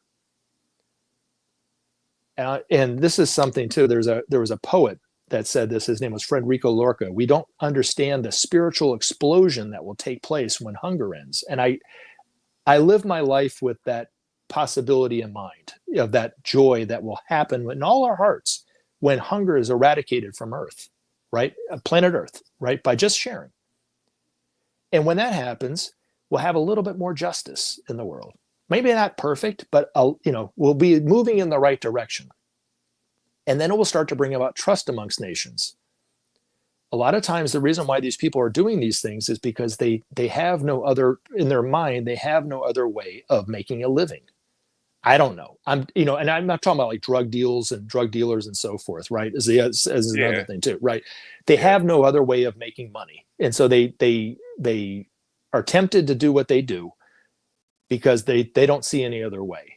But when you see your life as really what because there's always this chance that you could be killed, right? By doing drugs or going to jail for the rest of your life or whatever like that. Yeah, for sure. So, or worse, being put to death for whatever, right? You obviously clearly don't have a sense of self-worth. And so if you had more self-worth, you wouldn't do those things. I have no desire to traffic in human trafficking because you know why? I love people. You know what I'm saying? And I love myself, right? And I wouldn't do that. I wouldn't do that for now. I know this sounds oversimplified, but yes, they have a plan for everything. And but it starts with the principle. We won't be able to even solve the environmental problem until we share the resources of the world, because nations are still competing against one another. Once we stop competing to a degree, we'll be able to sit back and go, okay, what do you need? What do you need? Well, I mean, you just got a taste of it, of how the rest of the Christians are on YouTube. You saw her coming here like that. And it's fine. And, and like you can't have a conversation with those people like at all. They will cuss you out, kick you off. Like they will not have a conversation with anybody. And, James, I really respect you as somebody who has very, very strong Christian beliefs, but yet is willing to hear what I have to say. Yeah. Right. But I can have a conversation with people that don't believe the same as me. Yeah. Because do you want to know the truth? I could care less what your beliefs are or what my beliefs are. Yeah. What I see is someone in you that really does want for the world what he's advocating for the world, which is a future, which is peace, which is justice. Why not? Yeah. The conversation we had last time, I told you I'm 50% on if Maitreya is even a real person. And that's fine. I'm still 50-50. There's just nothing out there to, no interviews, nothing. So it's kind of. What I will tell you is that the times that I saw him, he never once claimed to be Maitreya.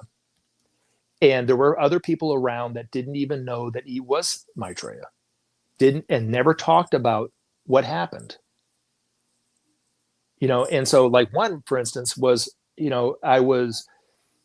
my mom had just talked to me about, she was getting older. So this was back when she was like in her early 70s. So this is a while ago. And she was telling me, oh, I feel so old. And I look in the mirror and I'm looking back at this person that's not who I was and, who I think I am to be and so forth. And she also started talking about how people were rude and people were not as polite as they used to be. And she would say hello, and she would say hello and nobody would even say hello back. And it was really hurting her feelings, right? This is what she told me, right? Well, not too long after that, it was on Christmas Day, my family and I and my mom, who was visiting, went to the movies. And this movie theater that we go to is got an elevator from the parking deck up to the movie theater. Okay. And then there's like a main event. I don't know if they have main events in your area, but they're like Dave and Buster's. Do you know what a Dave and Buster's is? Yeah, anyway, so it's on. Yeah, so they're like on the bottom floor. Anyway, so we're on this elevator, and the door's closing, and this woman kind of sticks her hand through the door to kind of stop the door, and she opens it up, and she looks right at all of us, and nobody says anything, and she looks right at my mother and goes, "Hello," and my mom went, "Well, hello," right? And she goes right to my mother and gets right in her space. And my mom is not one of these people that allow people to go right into her space. Now, keep in mind, my wife and my daughter are totally oblivious to this conversation that's going on with my mother. I immediately recognize this woman as Maitreya, who was as a familiar of Maitreya. And she starts talking to my mother, and she goes, my mother goes, "You look so beautiful in that purple." She was wearing all purple, decked out in purple. And she goes, "I wish I could wear color like that. I'm just too old," or something like this. And this woman goes, "Well, how old do you think I am?" And she goes, I don't know. She goes, I'm 77 years old. And she goes, age is just a number. And then she looks at me and smiles and winks right when I thought to myself, this has got to be Maitreya, right? Because she had just called my mom out on not saying hello to her. Right? She goes, hello. And my mom was talking about, and my mom actually was funny. My mom since then has kind of let go of the fact that she is getting old. And she kind of, well, yeah, I'm getting old, but it's okay. Right? Ever since that conversation she had with that woman on the elevator, right? And then there was other times that I saw Maitreya in a group of people, and not one person really even paid attention to him, but yet I recognized him immediately as Maitreya based on something that he said to me. He is a master of being able to blend in and yet say whatever he needs to say. And there's times when he, all the marches that you see around the world, you got about a 95% chance that Maitreya, and at least Maitreya, or maybe him and some other masters, are walking amongst the groups of people. And they usually don't say anything extraordinary. They're just adding their weight to the voice of the people. But he's so far different than what most people expect that he could really walk into any crowded mall or building or whatever, and nobody would even pay attention to him. But when he opens his mouth, you're like, wow, there's something extraordinary about this man. But if you don't know who he is, and you don't know who Maitreya is, or if you're not looking for Maitreya or anything like this, you won't think anything other than, wow, I really like what that person had to say, and move on. Yeah, I see what you're saying. So there are, even looking at the time that I like, there was two things that happened to me before that were Maitreya experiences that happened before I even knew anything about Maitreya that I had totally forgotten about. There was one time when I was in elementary school, I wasn't looking for any particular spiritual sign. I was in third grade, right? And I'm sitting with my classmates, and here come the special needs kids. We didn't call them special needs back then. We had another word for them that began with an R, right, and ended with a D. That girl that came by, that's her channel's favorite word to say. It's insane. Oh, well, anyway, so and here come in those kids that were in those special needs classes. There were a lot of them were getting close to being an adult, but yet they were still in elementary school because they had some severe learning disabilities and so forth. But there was this one kid that looked totally normal compared to them, and I had never seen him before, and he ended up being Maitreya. And I'm sitting there with my classmates, again, not knowing anything about Maitreya, not looking for any sign or anything like this. And he comes right up to me and starts giving me this huge hug in front of my classmates. It totally embarrasses me in front of my classmates, shaking me from side to side, telling me how much he loves me. He goes, I love you so much. I missed you so much, my brother. Oh, I love you, love you, love you, like that. And just like, what was her name that you kicked off this channel? Cheryl. Cheryl. Okay, so just like Cheryl, who totally disagrees with what I'm saying, right? Calls you a name or whatever. Yeah. Do you think that I liked Maitreya doing that in front of my classmates? Hell no. I pushed him away. I said, "Get away from me, you octopus." That was my way of saying exactly what Carol was just saying about this, right? Yeah. And as he's walking away, he turns and looks to me and gives me this huge smile, and it's those eyes. And remember the eyes, right? And he looks at me, and it just, I'll never forget that look he gave me, and I never saw him again. And I actually went around looking for him because I wanted to maybe be his friend or something. Never saw him again, and totally forgot about that experience. Totally forgot about it until years after I had started reading this information, and it popped in my head. I was like, holy crap. And I went and asked Ben. He goes, oh yeah, of course that was Maitreya. Right? There's other times that I asked him. He said, no, that wasn't Maitreya. But that one particular time it was, right? And so, and even something quite as extraordinary as my payphone message that I got, that I talk about on my channel from time to time. When I was over in Japan, I was asked during I'm a musician, I'm so sorry. And I was playing it with a band, touring with a band at the time. And some lady asked me for my autograph, and I signed it with a peace sign, a heart, and a happy face. And then I signed my name really messy. And then a few stops later, another lady asked me for an autograph, and then somebody else asked me for my autograph. And every time I did it, I just wrote a peace sign, a heart, and a happy face. Anyway, when I got back from Japan to the United States, I got lost in Atlanta, and I pulled into this gas station and to use a payphone. That's how long ago this was. And there was graffiti all written in the phone booth. But yet this one graffiti that was quite striking said, "To Gary," my name's Gary. And it said, "Heart, a peace, and a happy face." It said, "Still alive and well." There was a cross and it was signed to Christ. And I totally forgot about that until after I read Ben's Ben's books and so forth. It wasn't until a few months after I started reading his books that I remembered even that. So you'll be surprised, I think, and most of your listeners and even the people that listen to me on my channel, right, will be shocked when they finally see somebody in the media that fits the bill that could be Maitreya. They're going to be like,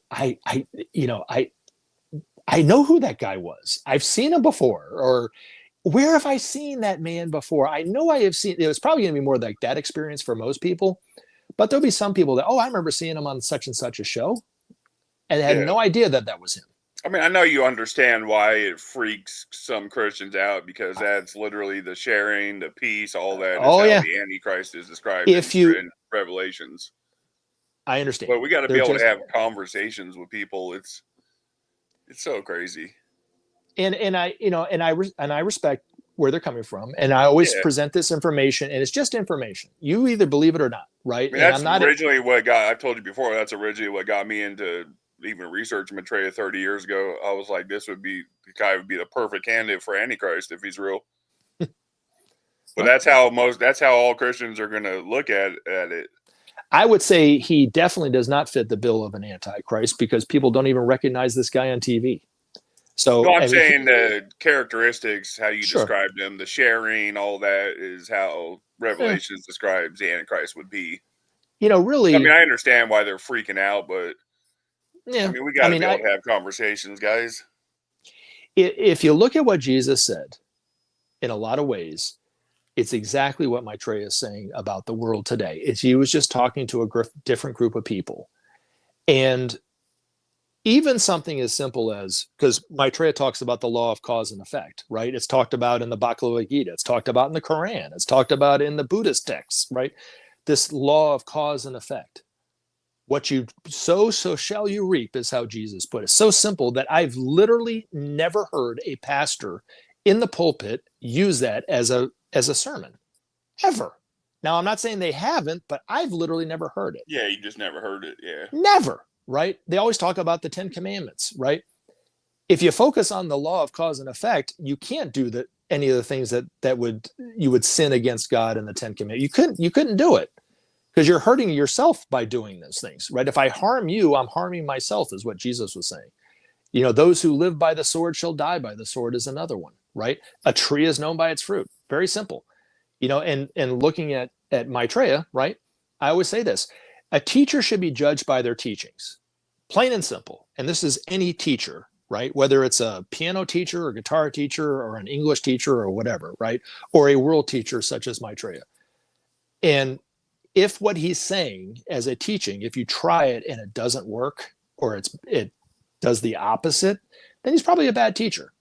If what he says helps you, then he's probably a good teacher. Very simple.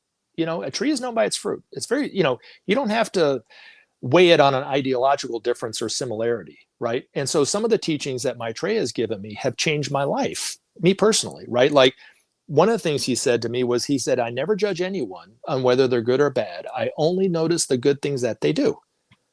And when I looked at it for myself, I was like, let me try to apply that for me, right? I'm a critical person by nature. I'm very critical of people. And I tried it. And there was one instance at work where there was a guy who was totally getting under my skin.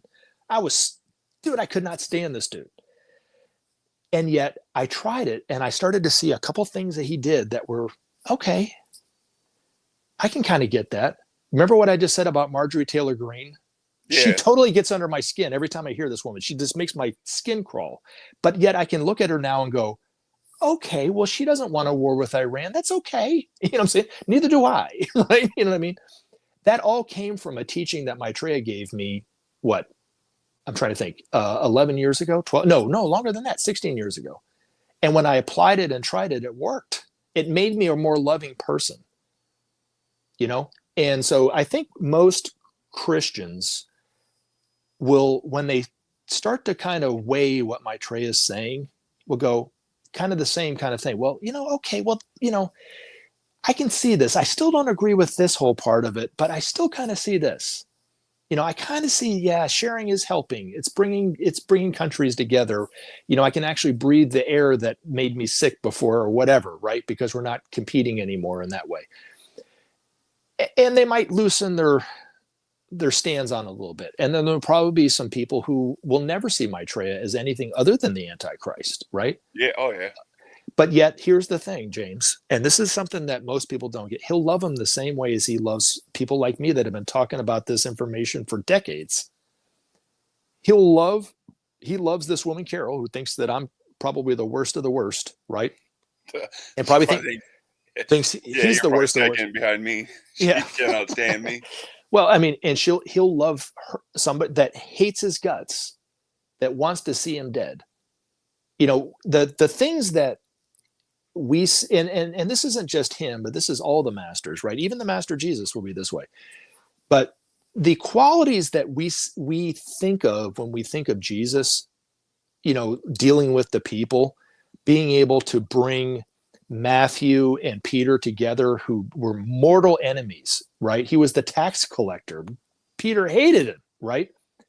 And he went into the house of the tax collector, right? And it just totally got underneath Peter's skin, right? And he was like, how would you ever do this, right? And then he talked about the prodigal son returning and those kind of things, right? He loves the tax collector just as much as he loved Peter, right? He loved Mary Magdalene, the prostitute, just as much as he loved his closest disciple, John. And how did it change her? Did she continue on doing what she was doing, or did it change her? Somebody just asked about, human trafficking. Do they have a plan? I mean, the love, it's one of the masters, the Master Jesus actually said this to a friend of mine, that when she met him as an experience kind of thing. And he said, she was talking about how she couldn't stand George W. Bush at the time. And he said, just imagine love around him. And she goes, why would I do that? And he goes, it's easier for people to change when they're surrounded by love. And so that is the approach that these masters will have with those people who totally hate them. They'll love them the same way. They won't have a single thing to say that would be considered against them. Because they know, just as Maitreya knew about me when I pushed him away in front of all my friends, I could have embraced him. I didn't embrace him. I pushed him away, dude. I was like, get away from me, right? He knew when he looked back at me, he goes, you're going to get it one day. Because he knows that we're all going to get it. It's our destiny to see ourselves as one. We're all going to, it doesn't matter whether you're a Christian or a Muslim. We're all talking about the same thing. When they talk about Muhammad and Allah, to them, that's like you talking about Jesus and your God. They're talking about the same thing. That's what they're aspiring to. Those devotees are devoted to, just as you're devoted to Jesus and God, right? Yeah. There's no difference, right? So that's where I think, but yes, they have a plan. And the other thing too is, and this is, let me just read this here too for whoever. Well, see, that's why they're getting mad, because when you say no difference for Christians, obviously there's a difference for us, but they're mad. I'm not yelling at you and cussing you and being that's what they're mad at. Would you like to cuss at me and tell me that I'm wrong? That's what they do on their, no, I wouldn't, but that's what they do on their channel to other Christians. So there's no way they could have a conversation with somebody like you, because they cuss out other Christians and kick them off their show regularly. So, but that's what they're mad at. They want me to yell at you and say blasphemy, but it's okay. You don't have conversation with people with different beliefs than us guys. So any other hard-hitting questions, James, for me? Yeah, so I read, I don't know if it's true, but allegedly Alice Bailey said Maitreya would show up after 2025. Have you heard that? It was that it is a misconception of what there was said, because I've actually read what was said, and what they were saying is that, how do I say this? Try to remember exactly how it was worded and the way I interpret it. They don't put a time frame on things like that. You know what I mean? Where, they actually said that he was going to come in 2025. Right. And that's why they when Ben came out and said, no, it was 1977, far sooner than most people expected. Oh, okay. Even the Alice Bailey people were totally against what he was saying. Right. Because it was, no, it says 2025. It doesn't actually say 2025. It was just that the Masters were hoping that it would be around 2025 that Maitreya would be able to come out. So, that's kind of what he was saying. But, Maitreya came in July 19th, 1977. And, like I said, far sooner than most people expected, even the Alice Bailey people. Now, will it be in 2025? When we finally start to recognize them? Maybe. The thing about what's going on today in the world, James, and I've even found this in my life, how unpredictable tomorrow is. Have you noticed that? Yeah. Oh, yeah, for sure. And it seems like more so lately, and even looking in the world and watching media and watching what's going on in the news and things like this, it's like, dude, I wasn't expecting that last week. You know what I'm saying? I was expecting it to go like this, or whatever. I don't know. Yeah. It just seems that everything is just kind of up and down, up and down, up and down, up and down, up and down. And I really do think that is telling of something. And what I think it's telling of is that when Maitreya finally is starting to be more recognized on TV, or I always say TV because that's the old way of saying it. It's probably going to be more on the internet or the YouTube or the media or whatever it is, right? Social media. Yeah, we're living in a different time. It will be just as unexpected as that. I'm speaking for myself personally. I'm going to wake up one day thinking it's going to be like any other day, and it's going to be like, oh, because what's funny is that all the experiences that I've had with Maitreya have all been like that. I've all expected the day to go a certain different way, and he very abruptly came into my life at that moment for however long it was, and I have a totally different experience at the end of that day that I did at the beginning of the day. Yeah, and it was just like, where did that come from? You know what I'm saying? So when he does come out, that's going to be the day of declaration. No, I'm talking about there's going to be a time before the day of declaration when he finally declares himself. There's going to be a time when we start to really recognize him and go, I think that might be him. Okay. And this is, I always say this, and when we talk about this on my channel so we'll think he won't be specifically saying it's him though till the day of declaration. Yes. Is what I'm trying to get at. Exactly. Okay. And there was a guy on my channel that claims to be Maitreya, right? Yeah. So he won't claim. I saw some new guy says he's Maitreya. They're popping up weekly. Yes, and he won't claim to be Maitreya until what's known as the day of declaration. And really what it will be is he'll start to be speaking for us, the people that have no voice. And he'll start to kind of unite groups of people together in a way that we haven't really seen. We've seen groups come together and march in the streets, but it hasn't really had the effect that they want, right? So when it has a cohesive leader, whatever that happens to be, that voice that speaks for all people, right, of whatever they're fighting for, right, in a way, it will unite them in a way that they probably weren't united before. And so will this be on TV or it's going to be telepathically? No, at first he's just going to be talking just like a Martin Luther King was for that movement, right? There was all these people who were wanting civil rights and wanting racial justice here in America, right? Yeah. And it wasn't until somebody like Martin Luther King kind of brought it all together that the real change started to take place, right? And so Maitreya is like Martin Luther King on steroids. I mean, he's just, he's on a whole different level than even Martin Luther King. So when somebody like him comes in and starts talking in the same way that, to the TV, I mean, he's already been giving interviews, so he has a relationship with some kind of media, some kind of way. Well, that's what I'm asking. How is he going to talk to everybody at once? Well, okay, so that's the day of declaration.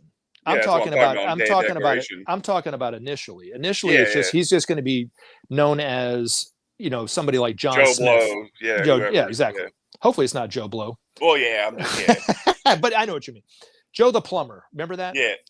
There's actually a Joe the Plumber on YouTube, I think. Oh, is that right? No, Aaron the plumber. My bad. Oh, Aaron the plumber. Anyway, so he'll start to be more and more recognized for what he's saying, and then eventually, we will demand from our news media him an opportunity to speak to us all at one time. Is really what it's going to amount to, and then he will come out, and he will there'll be just like any other news conference, right? They'll have TVs from CNN, Fox, BBC, Al Jazeera. I mean, whatever I'm trying to think of some news channels, right? Yeah. And then they'll be linked up, and then people will be seeing them on the internet, and there'll be microphones there, and there'll be, of course, the press corps there, and all this kind of thing. And when he steps to the podium this time, rather than speaking like a normal person would, he's going to be speaking, but we won't hear what he's saying out loud. We'll hear it in his head, just the same way that Benjamin Creme heard his master speak to him when he got out of the tub that day. And each person will hear in the language they speak, correct? Correct. So my wife, who's from the Philippines, probably might hear it in Tagalog or Ilonggo. I don't know which language she speaks better.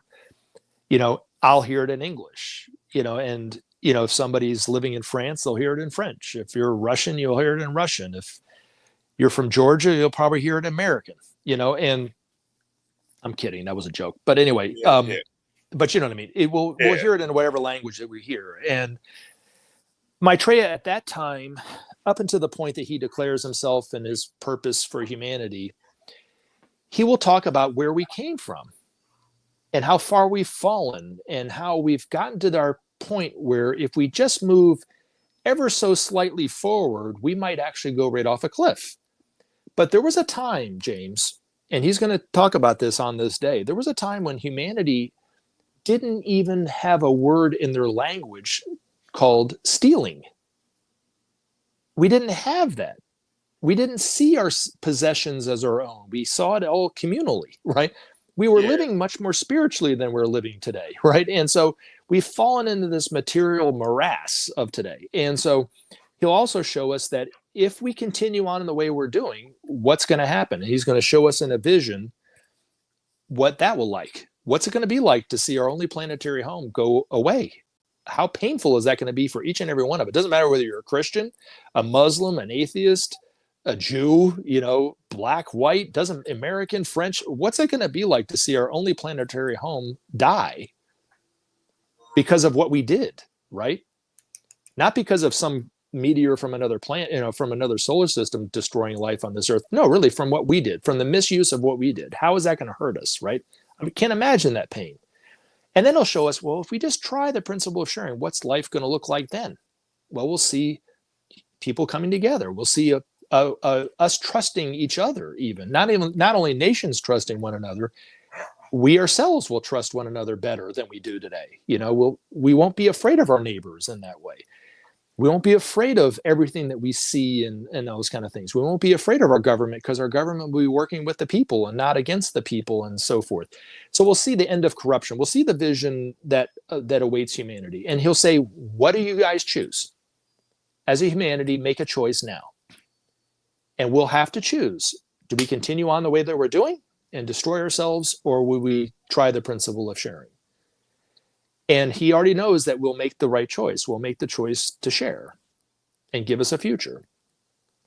But, on that day, he will claim to be Maitreya, but there will also, according to Maitreya himself, it will be as if he embraces all of humanity at one time. We'll feel his love even physically. And then there will be thousands of, maybe even millions upon millions of miracle cures all over the world. And Ben used to say at the end of every one of his lectures, those three ways, we will know that that man and only that man is Maitreya. So that person who, and it's not really my job to say that that person who comments on my channel is Maitreya or not. But there's no way that that person could do that. You know what I'm saying? There's no way that person could unite groups of millions of people for change. You know what I mean? It's going to be someone on the caliber of somebody like Maitreya that would be able to do that. An ordinary person couldn't do that. Now, it doesn't mean that that person who's claiming to be Maitreya, that other person who's claiming to be Maitreya, isn't bringing a little bit of awareness about Maitreya to people. So maybe it's okay to let him talk. You know what I mean? Even though that what he's saying isn't true, really, you know, just let him say it. You know what I mean? Yeah, I'm totally for free speech and stuff. I didn't want people. You've never came over here in all the interviews we've done. You've never came and tried to crap on Christianity. So I'm not going to let them come and talk crap to you today. Any other day, they're free to say whatever they want. And listen, man, I get it from all sorts of people. And the one thing that I've realized is that the best way to do it is just to speak the truth as you see it and not argue with people. So yeah, that's a good point. But anyway, I love our discussions, James. I'm not going to lie, man. I was really looking forward to this interview because. Is there anything else you want to ask me? Let me see. I mean, make it a hard question. Do you think Maitreya is working in the Middle East right now, trying to bring peace there? You would find that Maitreya is everywhere working for peace. Yes, and they're back in the 80s. It might have been, actually, I take that back. It might have been the early 90s. I can't remember exactly the date. Forgive me, but he invited world leaders. Several world leaders, maybe not every, to come and hear him speak. And some of them already knew who he was because they're very advanced members of humanity. And that's why they're in the positions that they're in. They won't tell you, right? If you asked them, do you know who Maitreya is? They would say, what are you talking about? But they know exactly who Maitreya is. One of them was the former King Hussein of Jordan, was very aware who Maitreya was as the Imam Mahdi for him because he's Muslim. Yeah. And took up the invitation to come see Maitreya in London, heard him speak.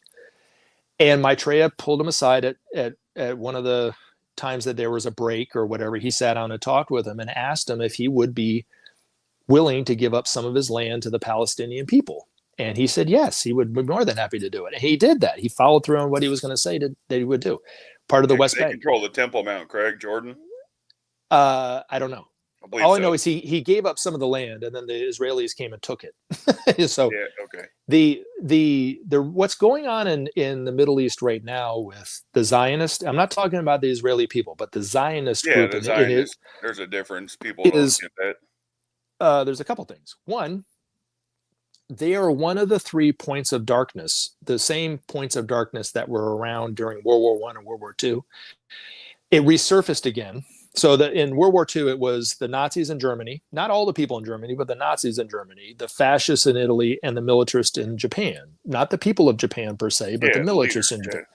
And when the forces of darkness were defeated, not destroyed, but defeated during World War II, at the end of World War II, they were able to get their foot back through the door that was closing on them. And that door is the door of influence over humanity. So it was starting to close, and they were able to get their foot in the door when I guess it was the United Nations or some people in the United Nations decided that it would be a great idea to form the state of Israel, and they moved the Palestinians off their land and created the state of Israel. Yeah, it was in 48. Oh, is that right? Anyway, so it was in 1948. When that happened, the forces of darkness resurfaced. One was in the Zionist movement in Israel. The other one was in Eastern Europe, where Yugoslavia used to be. And then the third point of darkness was in the Pentagon. So each one of those points, if you look over the last, 70 or so years, I mean, how disastrous has that been? A tree is known by its fruit, as Jesus said, right? What has been going on within Israel and Palestine over the last 7 years? But nothing but just disaster, right? Yeah. Genocide, right? As what has the Pentagon been doing in the last nothing but disaster. It's just been disastrous what's been going on.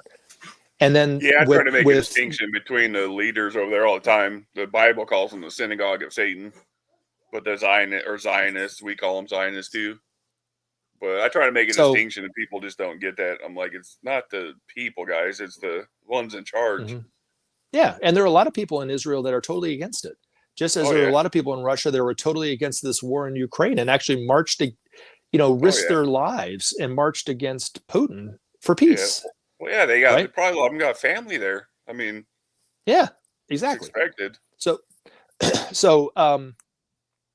Maitreya is always like I said, 9 times out of 10, he is within these marches anywhere in the world. And if you remember the Arab Spring in Egypt some years ago, Maitreya was very active within that group and actually had a speaking role during that group. And there was at that time, and there were some young Muslims that were there that he was talking to, almost as a speaker, talking to a group of people.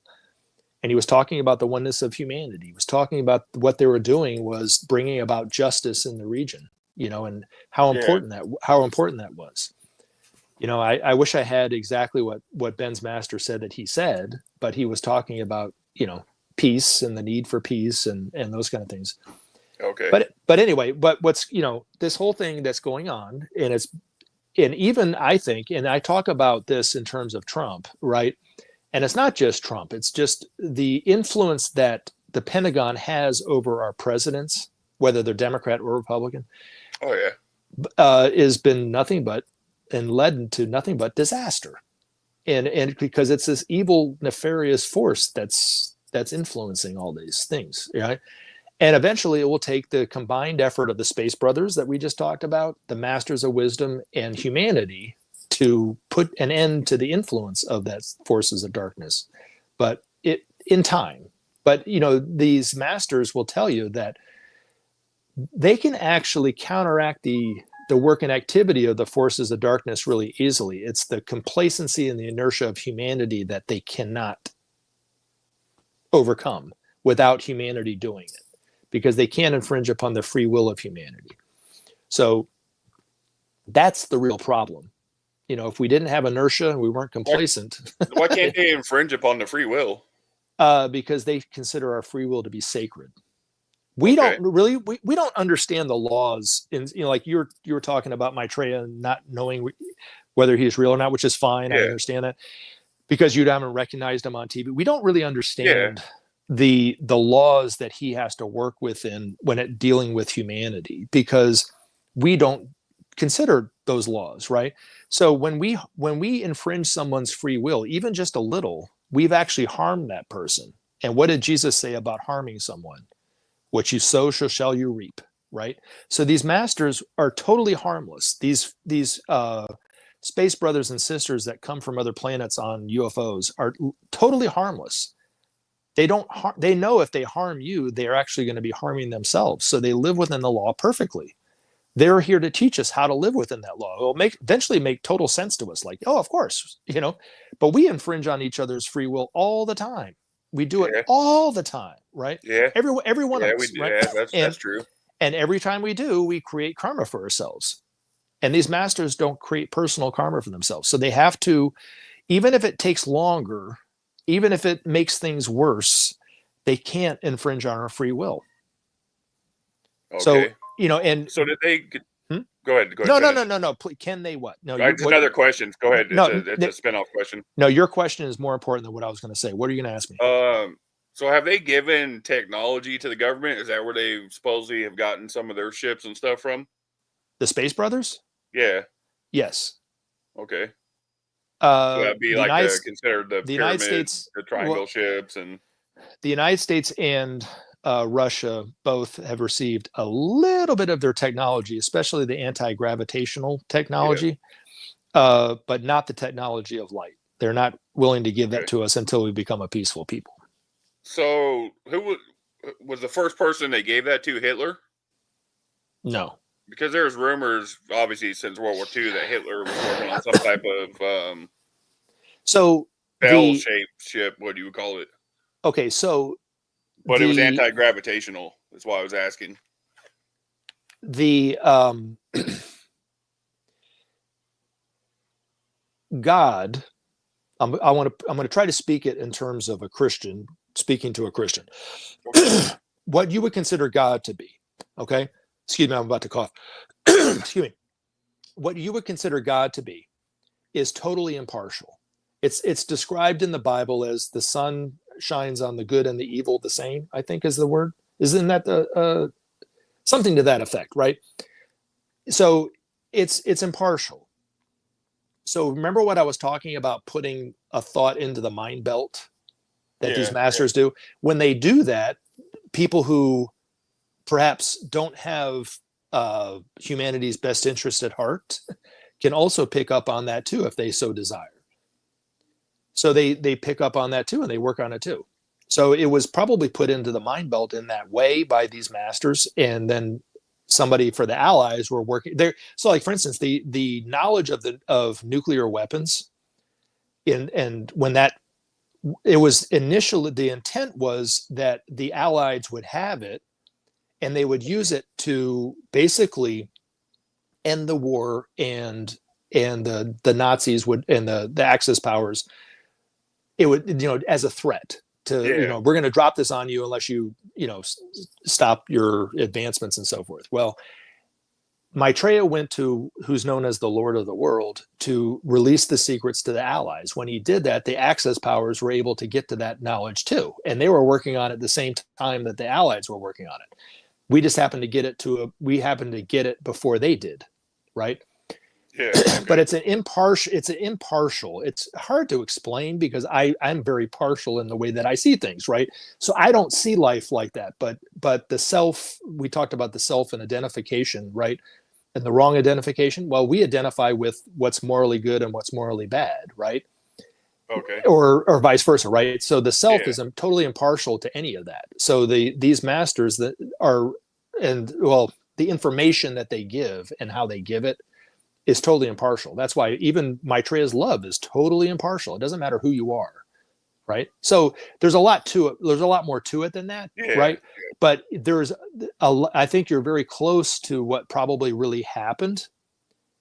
I don't think that the Space Brothers physically gave the technology to the Nazis, right? But they were probably able to pick up on that information in the same way that a scientist could pick up on some kind of inspiration too, because it's presented in a very impartial way. Okay. Does that make sense? So I don't know. That would be the only way that I could explain it, but I don't. I see exactly what you're saying. To finish up, it's a two-part question. Yeah. Who is you mentioned the Lord of the World. Who is that? And then Max says, what do the masters think of spiritual leaders like Dalai Lama? We'll wrap it up after that one. Okay, so the Lord of the World is someone that he comes from the planet Venus, okay, and he came here 18.5 million years ago, right when humanity started to incarnate out of the animal kingdom and become what we would consider to be human. And since then, his influence has really created the world that we're in today. You know what I'm saying? All the good and the bad. Because if it wasn't for this being coming here from Venus and sitting here on this planet and basically, I don't know, I mean, just being here as a presence, we would still be cavemen and women. That's how much his influence has affected humanity. His name is Sanat Kumara. Okay. That's his personal name, but he's actually there's references to him in the Old Testament as the Ancient of Days, the Youth of Endless Summers, I think is another name for this being, but I don't know much about him other than he is Maitreya is the head and leader of the spiritual hierarchy. He is so there's humanity, which represents the intelligence aspect of God on this planet. The hierarchy, or the masters of wisdom, who I'm referring to, represent the love nature of God on this planet. And then there's a center above the masters of wisdom known as Shambhala in the Gobi deserts, is where it is. And they represent the will aspect of the planetary God that we would consider God to be of this planet. And he is like a spiritual regent. He is he's kind of an intermediary between the soul that ensouls our planet and humanity, I guess. That's the best way I can describe him on the limited knowledge that I have of him. All I know is in reference to the releasing of the secrets of nuclear weapons and so forth, he actually personally gave that to the hierarchy to give to the Allies. And since he is responsible for giving us that information, he is also responsible for any use of nuclear weapons. So according to Ben's master, if, let's say, Donald Trump just says, screw it, I'm going to shoot a nuclear weapon at North Korea, right? Yeah. He would actually stop. He would actually stop it in the silo.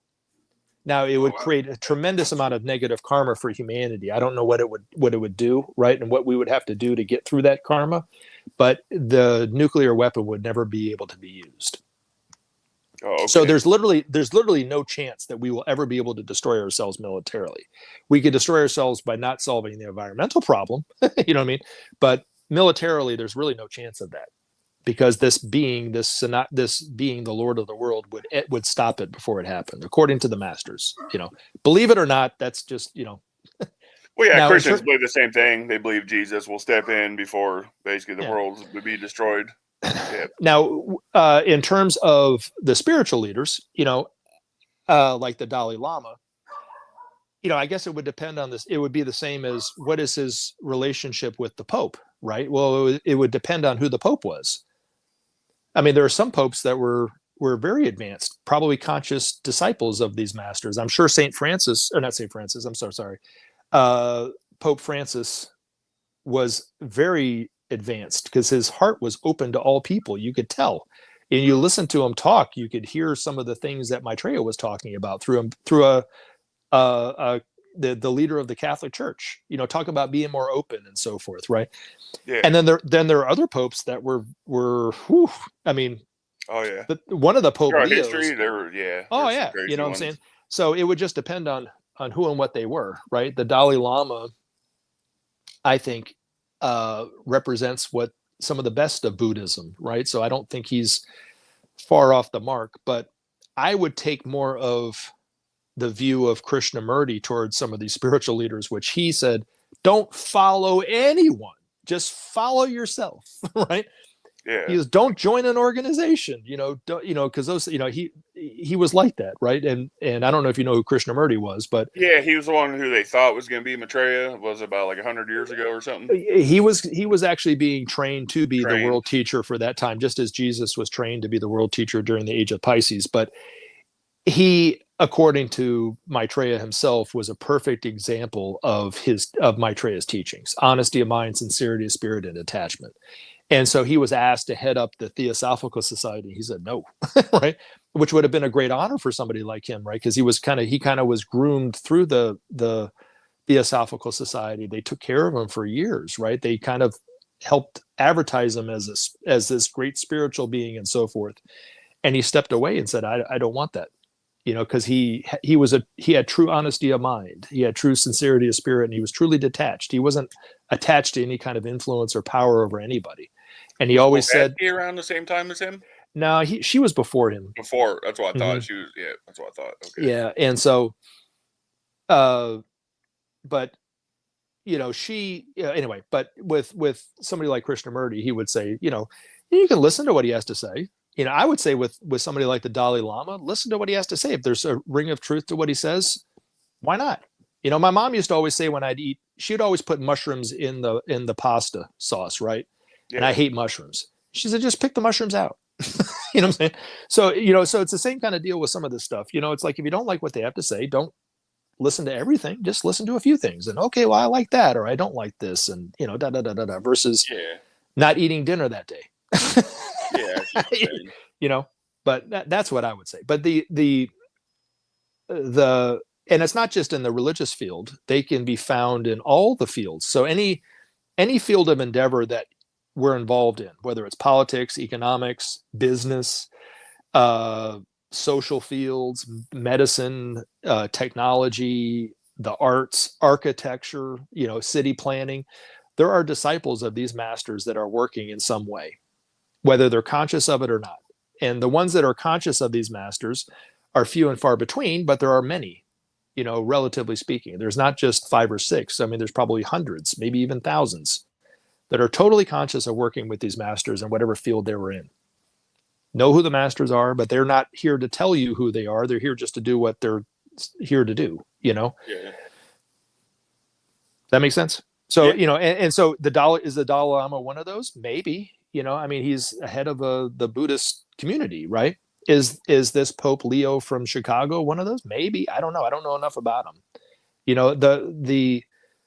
Pope Francis, I think, at least in the popes that have been around since I've been alive, is kind of head and shoulders over most of the popes. I actually saw the Pope John Paul II. He came to my hometown in Columbia, South Carolina when I was a kid.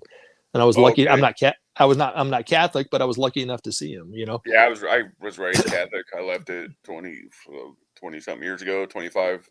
So you're very familiar with who he was, right? But I do think that because Pope Francis didn't want the position. How many people are fighting to kind of get into that and elbowing their way to get into those positions, right? Of influence and power in that way. And from what I understand, he didn't want any of that. Yeah. And you know what I mean? He was actually looking to quit. Yeah. And so I can see why he wouldn't want it.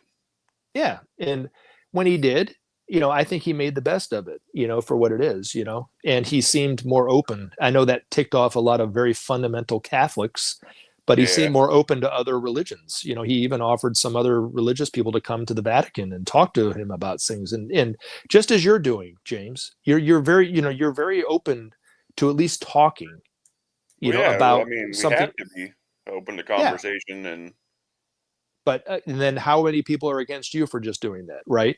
It's the same thing. I'm going to probably catch some flag, but I don't even care. Hey, I would have last time, but I didn't. Last time we did an interview, I think I had like 10 subscribers and like 2 people were watching. So I'll catch some flag, but I don't care. Well, those people who are listening that totally disagree with what I'm saying, please do not blame James for this. Okay. I don't even care. They know I don't even care. But I really don't. You can email me, searchforsigns@mail.com. You can let me have it and spare him the. You might actually. I wouldn't be surprised. You might catch some in your comment section. That's fine. That's fine. Remember, I when I first read Benjamin Crumb's books back in like '93, I hated what I was reading. I hated it. But there was something inside of me that just kind of I want to hear a little bit more. I want to see a little bit more or read a little bit more about what he has to say. And there was this conflict within me. It was like, it's just something about this. And then eventually it was like, okay, it kind of has a little bit of truth for me. Right. And I didn't agree with everything that Ben said to me. There was times that he said things to me that really pissed me off. Really pissed me off as a person. Right. But looking back on it, actually what he said actually kind of helped me in a lot of ways, and he's done more good for me than bad. You know what I mean? But, like I said, there's some of his approach, in the way that he approached Christians, for instance, on some of the interviews that I heard, he was very combative with them from my perspective. You know what I mean? I would have approached it differently, you know what I mean? And talked to him a little bit more, maybe even reference the Bible and some of these things where he knew more than I know about different things about the Bible, but he never really referenced the Bible in any of those things. He kind of hit him over the head a little bit. First, this is just my own personal critique of the man, right? Yeah. But I think that just talking and listening, and this is my side. And then again, this information is just for you to look at and for you to consider. You don't have to believe any of this stuff. In fact, Ben used to say, and I agree with him wholeheartedly because this is what I see. He said his job was the easiest job out there. All you had to do was tell you. It's up to you to believe it or not. He wasn't even trying to convince you of anything. Because we talked about free will. Every one of these people who have heard what about Maitreya through your channel, right? Now he can approach them in their life without infringing their free will.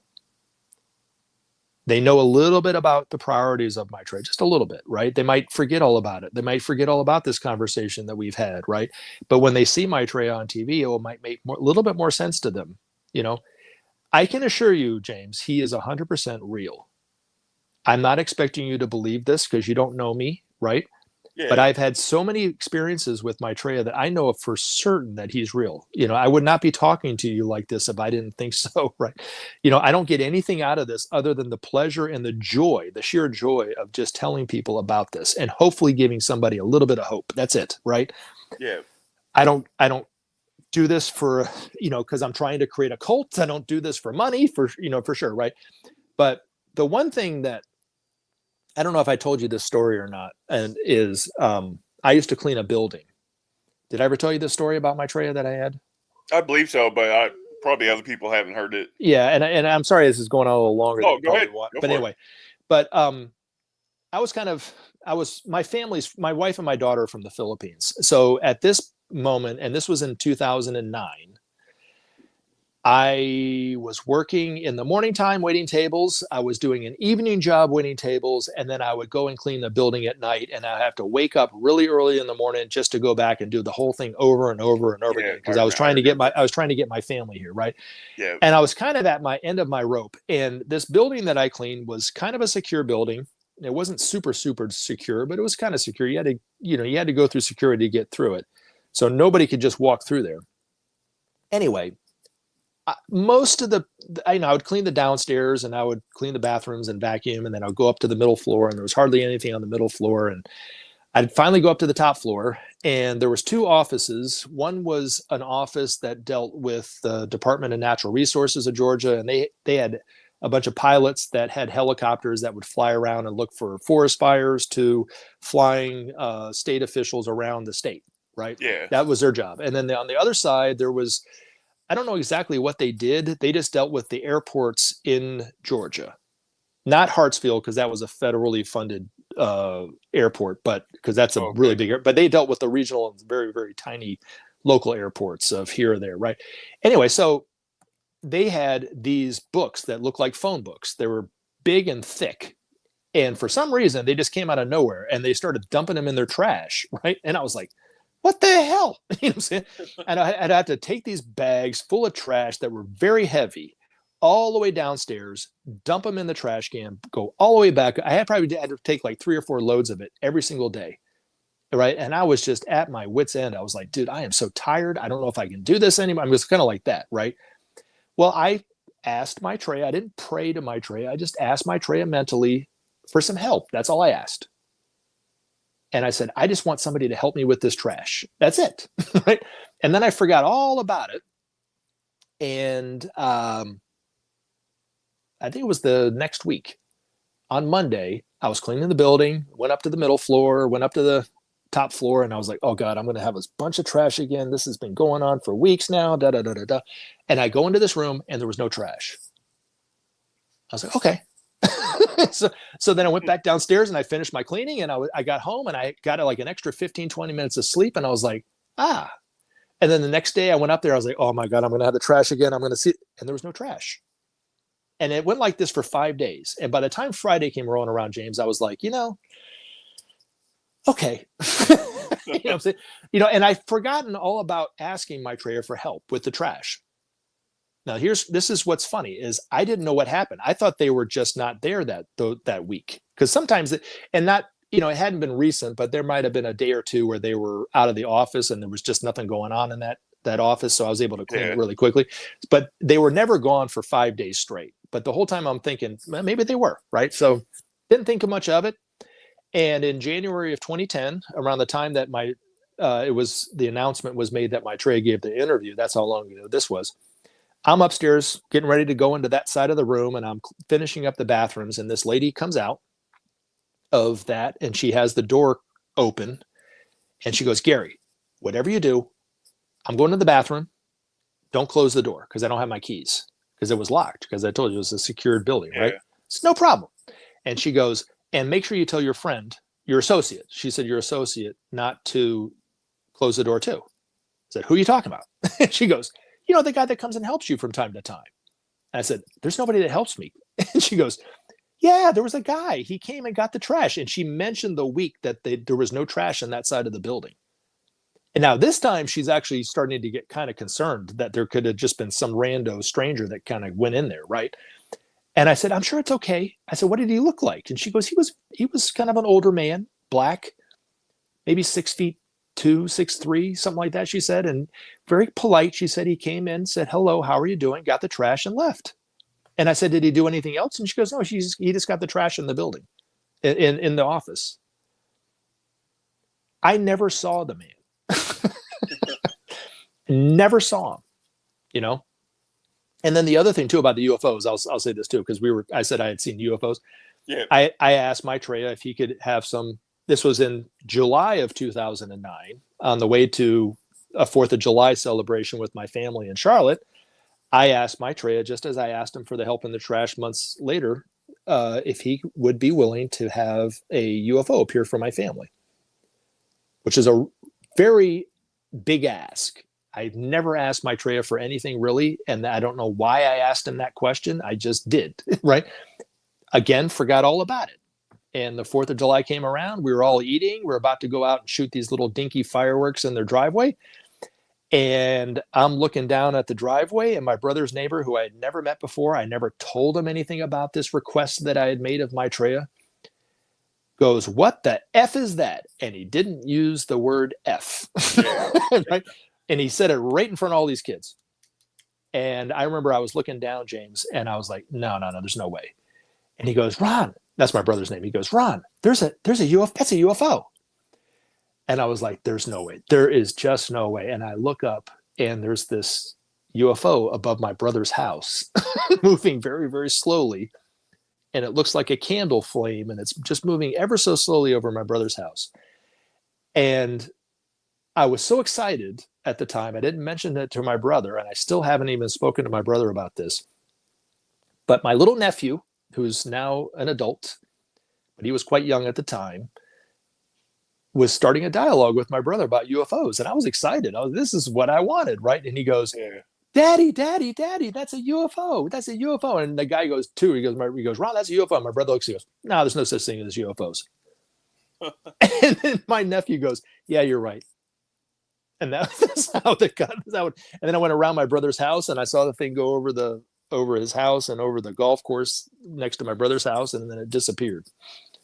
So, I know they're getting more and more frequent. Yes, they are. Yes, they are, and they're not going to go away. It's just going to be more and more and more and more and more. They're here on a spiritual mission. They're here to help. But again, I don't expect you to believe me based on the fact that I said it. It's just, how on earth would somebody have come and helped the trash after I asked I didn't even see him. It's one thing if I had seen him, right? Yeah. I didn't even see him. And then the other thing about this too, which is kind of funny, was when I started my channel, I was wanting to tell that story about the guy that got the trash. And I could not remember the woman's name who was telling me not to close the door. And I asked Maitreya if he could help me remember her name. The next day, I saw this woman on a totally different part of town that I had seen her in this building. And she came right into my work the next day. And I was like, "Oh my God, I can't believe it. It's you." And she had no idea why I was so excited to see her. She remembered me, but she was like, kind of looking at me like, "Why are you so excited?" And I said, "What is your name?" And she goes, "It's Carol." Okay. So take it for what it is. Like I said, I'm just, it's just information I'm sharing with you, James. But I know. Yeah. But again, I know that, you'll see him on TV one day and you go, "Oh my God, Gary, you were right." And then I'm going to tell you, "James, I don't know who you're talking about." "What do you think, James? Do you think that's Maitreya?" "Oh yeah, I think that's Maitreya." "Is that Maitreya?" I'm going to say, "What do you think, James?" Because I'm not going to tell you until after the day of the declaration, right? And then we can talk about it, right? And what I would say to you, just as I'm throwing this out there to you. I was thinking about this with you the other day. When Ben used to give interviews, people would ask him from time to time, "Can you ask Maitreya if he would, after he's out known for who he is, if he would come on my channel and talk?" Well, what I will say to you is, after Maitreya is out known for who he is, ask him if he will come on your channel and talk to you and your listeners. I'm not saying he's going to say yes. I'm not saying he's going to say no, because I don't know. It's just, I had the thought about, based on what, with Benjamin Krem, he said he would always say, yes, he's willing to come on your show. Okay. So I'm not saying it. I have no connection with Maitreya in that way. It was just a thought that I had to tell you. Just when you see him out in the world, ask him, when you see him, to say, "Would you be willing to come on my show and talk?" So he wouldn't do it till the day of declaration, huh? He won't do it until the day of declaration. No. Yeah. But, he might be willing to come talk to you on your channel. Okay. I don't know. Like I said, I'm not trying to be presumptuous here, because I don't know how busy he's going to be. He might say, "Unfortunately, I can't do it right now." I'm just saying, I thought about that for you. Yeah. Okay. Yeah. Max said Gary needs to come back for a UFO paranormal show. That's fine. Yeah, I said, this little series here is kind of like an old Art Bell style. It's going to be geared towards that type of stuff. That's awesome.